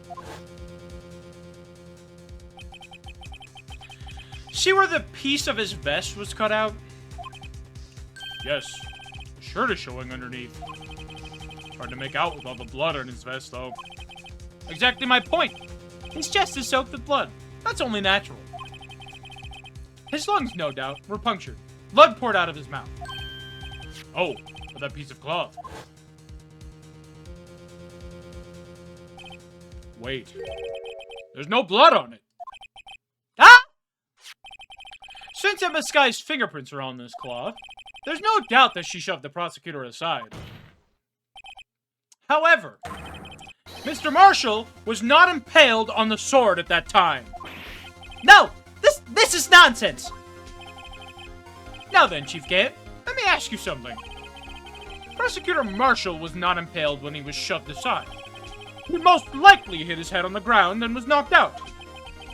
If so, then tell me, who could it have been? Who could have arrived at the scene before Miss Lana Sky? Picked up the unconscious prosecutor and impaled him on the armor's sword? Then,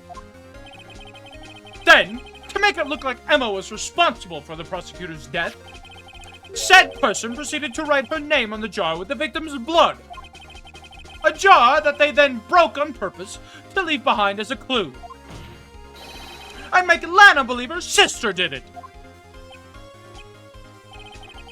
Remember what you admitted only moments ago? that you personally cut out this bloodless piece of the victim's vest? Ironic, isn't it?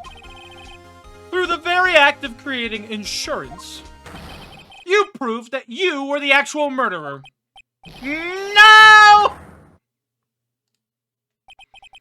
It's finally all over.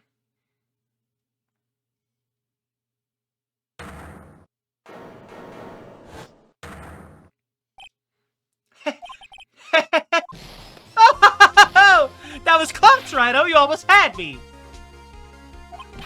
Sorry, but you'll have to do better than that. I refute your allegations. What do you mean you refute his allegations?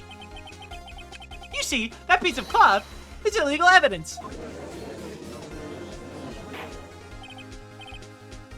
Order! Order! What nonsense is this?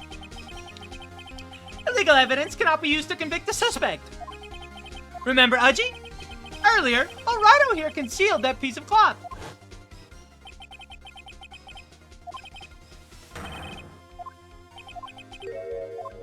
No conclusive evidence. Well, that's true. The bench did refuse to present evidence. At that moment, that piece of cloth ceased to be legal evidence. But that's not fair! Did you actually think you could best me in court? It looks like the last laugh's on you, son.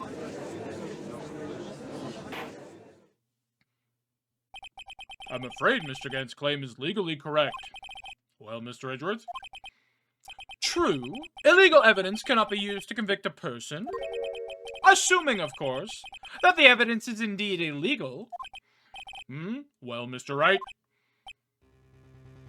Here we go. Seems at last. Time for me to reveal my plan has finally arrived. Mr. Wright, do you admit to it?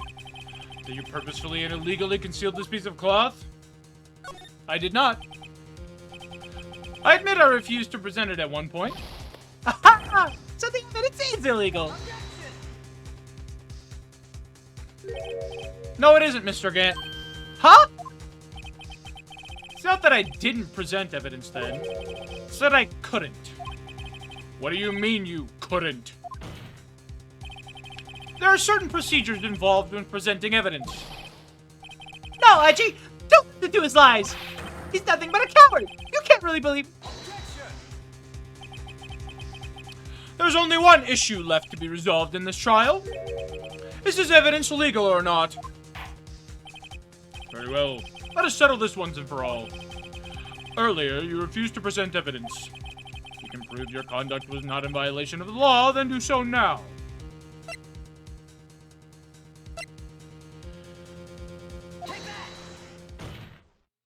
Checkmate, liberal. This is my proof, Your Honor. Evidence law. What's this? I've done my homework too, Chief. Indeed, Emma Sky's fingerprints were on this piece of cloth. However, at that point in time, this was merely a piece of cloth. Nothing more. What? You see, it's written right here in this book. The second rule of evidence law. Rule number 1. No evidence shall be shown without the approval of the police department. I found this piece of evidence myself, inside your safe. It goes without saying, I did not have approval from the police department. Rule 2. Unregistered evidence presented must be relevant to the case on trial. And here's the crux of the matter. You see, at the time, it was impossible for me to improve the relevance between the cloth and the SL9 incident. What? What kind of nonsense is this? You want relevancy? Just take one look at this picture and... Sorry, but can you recall, when was that picture presented? It was shown only a few moments ago. No. He's right. At the beginning of today's trial, that piece of cloth was still meaningless. The person who gave it value as evidence was you, Damon Gant. You yourself confessed to a certain truth.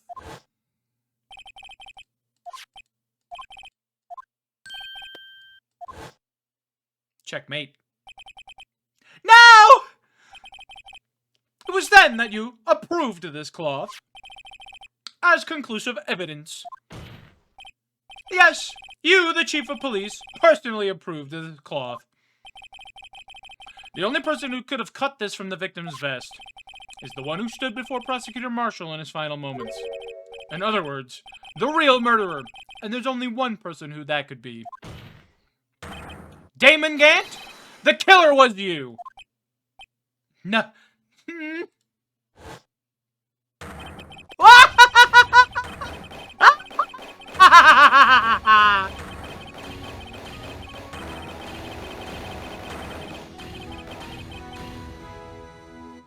And he dies.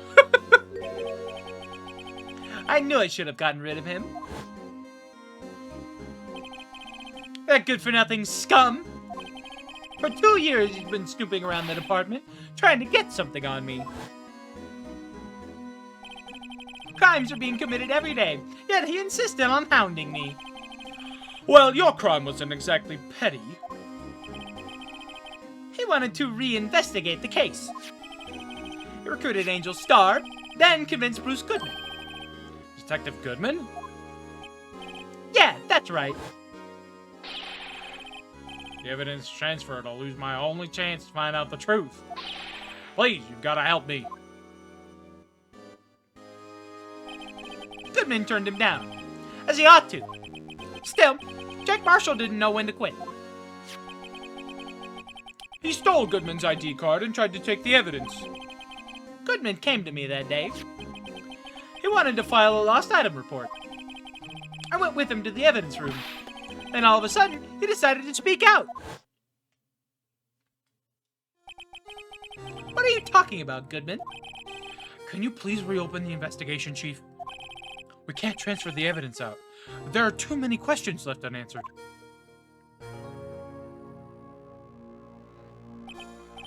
He opened his evidence locker, and as he was taking the evidence out, he said, "It's not too late. I'm going to hand all this over to Marshall." Well, to be honest, I was a bit taken aback by his words. I had a bad feeling when he came to see me, but I never thought he'd bring up SL9. That's when I saw it. That accursed knife.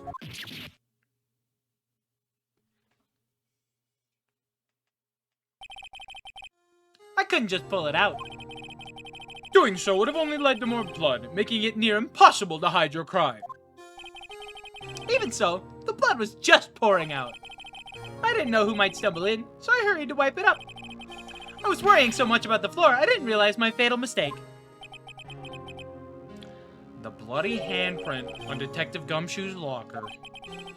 I used to be known as the crime computer, but everyone has to start somewhere, I guess. I was too nervous. I had no business doing any of it. Then you put the body in my car? I'm sorry. Couldn't think of any other way to move the body.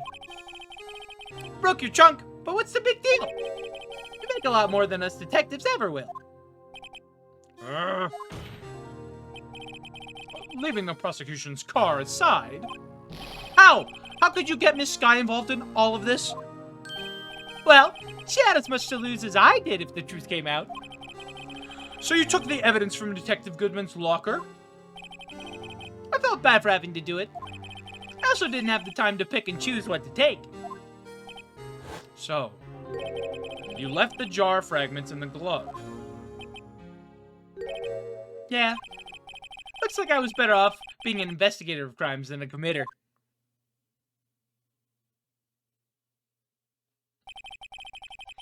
They all did their best to get in my way.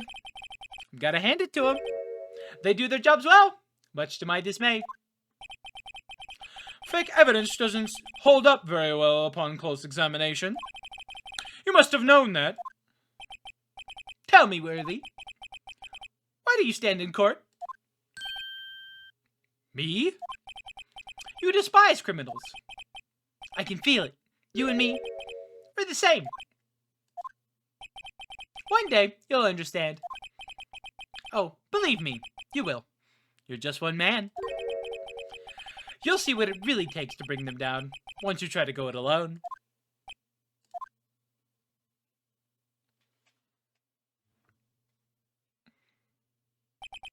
Well, looks like it's time to say goodbye. Oh, Aji, What? looks like we'll have to cancel that lunch date. Sorry, old friend. I'm sorry too, Damon Gant. I knew you as you used to be, long ago. You were once a fine investigator, an example to others on the force. Sorry to learn that you are no longer that person. Those days are gone now, Aji. Thanks for all the memories, though. Don't worry, you'll be fine. Now you have Rhino here. And Worthy. With these two around, you can't go wrong. In fact, I can hear them already. The melodious sounds of a new beginning.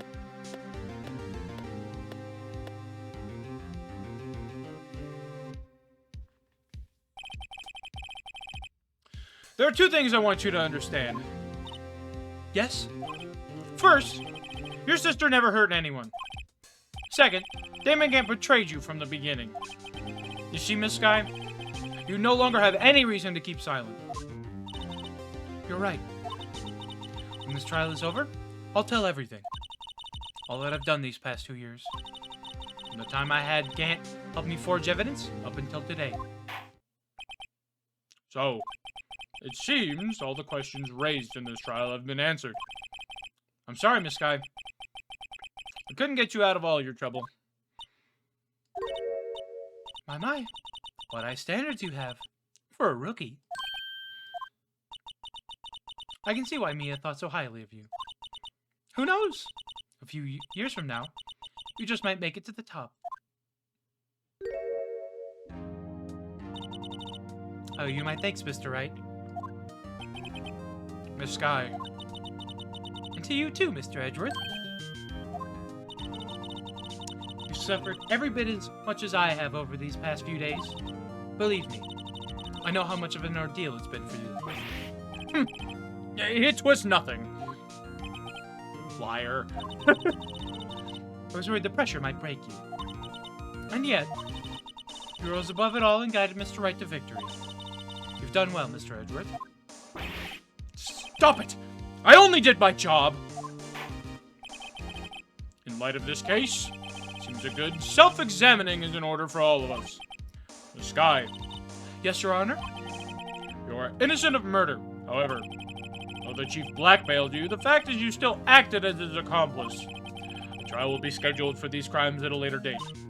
Yes, I understand, Your Honor. Is there something amusing about all of this? Why are you smiling? It's been a long time, Your Honor. A long time since I felt free of these heavy chains.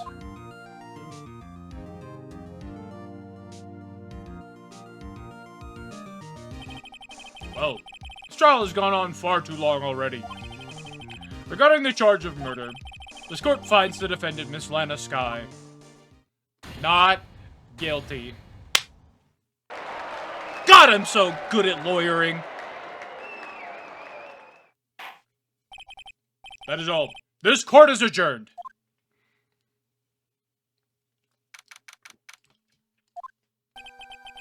At long last, it's finally over. Emma? Why the long face? I'm sorry your sister didn't get completely off the hook, but at least she wasn't convicted for murder she didn't commit. No, that's not it. Just now, after the trial ended.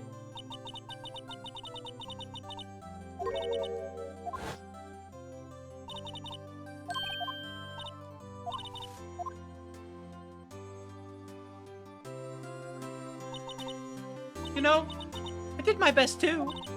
But Lana didn't say a single word to me. Hope I've not interrupted anything, pals. Gumshoe every time.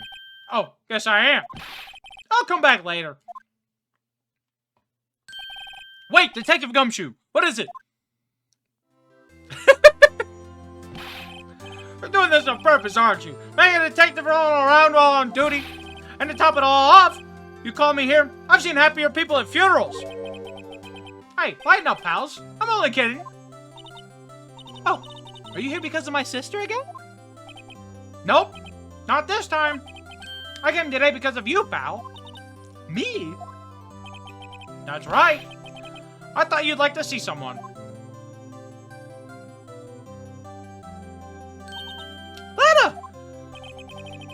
Should you be doing this? She's still under arrest, you know. Well, I won't tell if you won't. Emma, I owe you an apology. It's okay, sis. Don't worry about it. That day, 2 years ago, was the first time in my life I ever panicked. It was all I could do to keep myself from screaming. All I could think about was keeping you from getting wrapped up in that mess. Sis,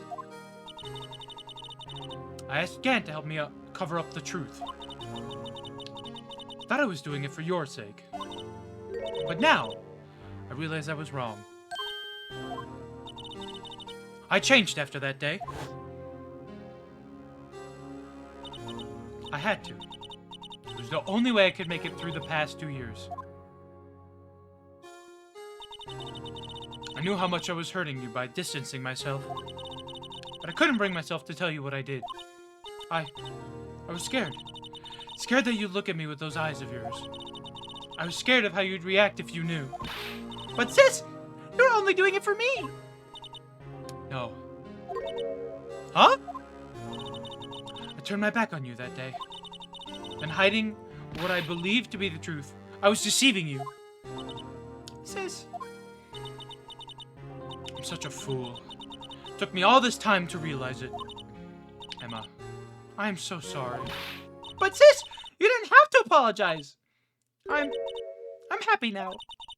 Or happy? Of course. You know, sis, I always knew that one day you'd come back. And now you... Oh, Emma. Emma!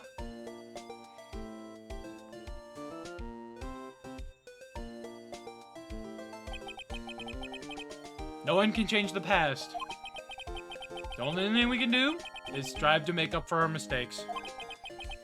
Why must we make up for our mistakes, you ask?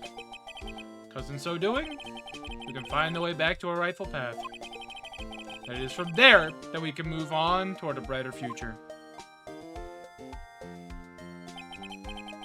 At least that's what I felt, watching the two sisters make up. Mr. Wright, Mr. Gumshoe. Me? Thank you both for all that you've done. I'm sure we'll meet again someday. Isn't that right, Edgeworth? Edgeworth? Stop hiding and come over here. It's so mad. Where was he hiding? I just came to say, congratulations. Thank you. Thank you, Mr. Edgeworth. Right. Well, I'll be going now. Mr. Edgeworth, I hope you don't blame yourself for what happened.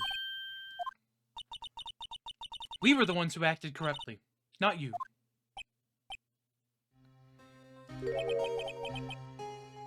It's too late for me. No matter what anyone may say, I realize today that I can't correct my mistakes. Mr. Edgeworth. Not only that, but I don't even trust myself anymore. Chief Gant was right.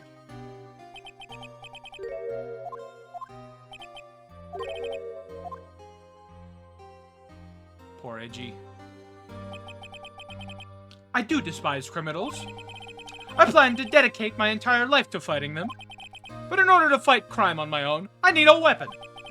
It's scary, but I've known that to be true for quite some time now. But Edgeworth, who knows? Given enough time, I might have tried to pull something like Chief Gant did. That thought terrifies me. That's why I can't continue on as a prosecutor. Edgeworth, don't you understand? Damon Gant and your mentor, Manfred von Karma, were both the best of the best when it came to fighting crime. But they both made the same mistake. You said, in order to fight crime on my own, I'd need a weapon. That may be true, but think back to today's trial. You weren't alone. We were working together with Mr. Wright. Because of that partnership, you were able to present evidence that otherwise would have gone undiscovered. Isn't that right, Mr. Wright?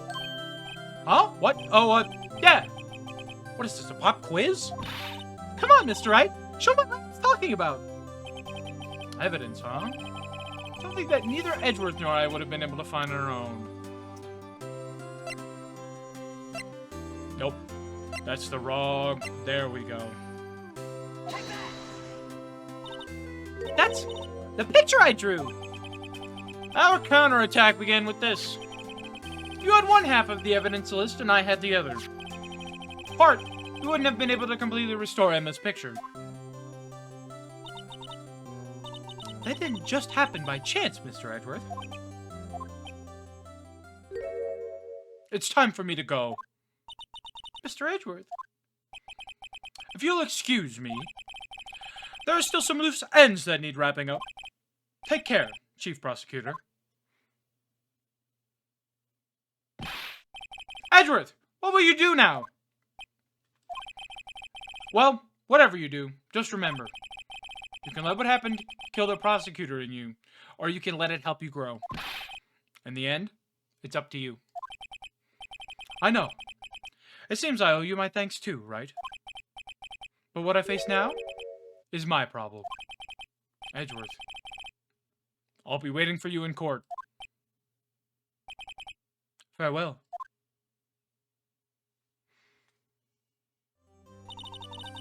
I'd better be going too. Okay, but I'll be by to visit soon. Seems we both have a lot to learn and catching up to do. Here. This is a little something for you. Scientific investigation! It's the first book I ever bought. Study it well. Take this! I will! Smile that just warms your heart. And so, another case came to a close. As for the sisters, I have faith. Faith that their lives have only just begun. And as for me, I think it's time I started on a new journey of my own. Journey to rediscover myself.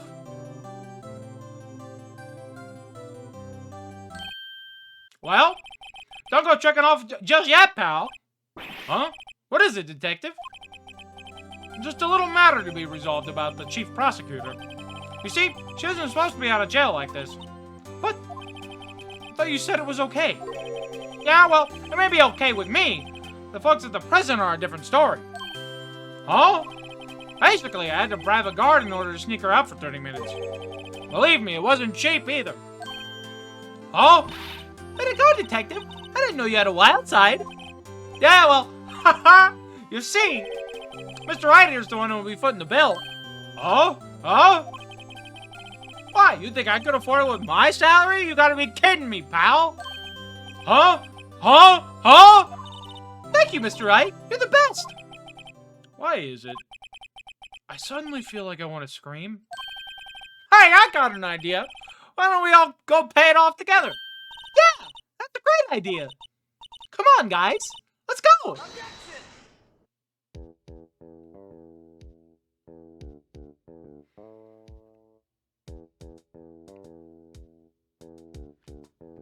And that is Ace Attorney 1. Phoenix Wright, Ace Attorney, comes to a close. I want to thank you guys. I want to thank the few of you that actually watched this Let's Play for sticking with me for the whole thing. If you are catching this for the first time, I have a whole playlist of all of these in order from the start of the year till now. I really hope you enjoyed this.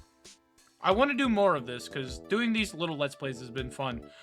They're a little hard for me to record at times because I don't always have the privacy to record such long things like this. But I would love to hear from you guys if you want to see more stuff like this. There will be more like this next year. I hope you guys had a wonderful time. I hope you all enjoy the last month of the year. And I will see you in the next one. Please like, subscribe, do all the fun YouTube stuff. Bye, everybody.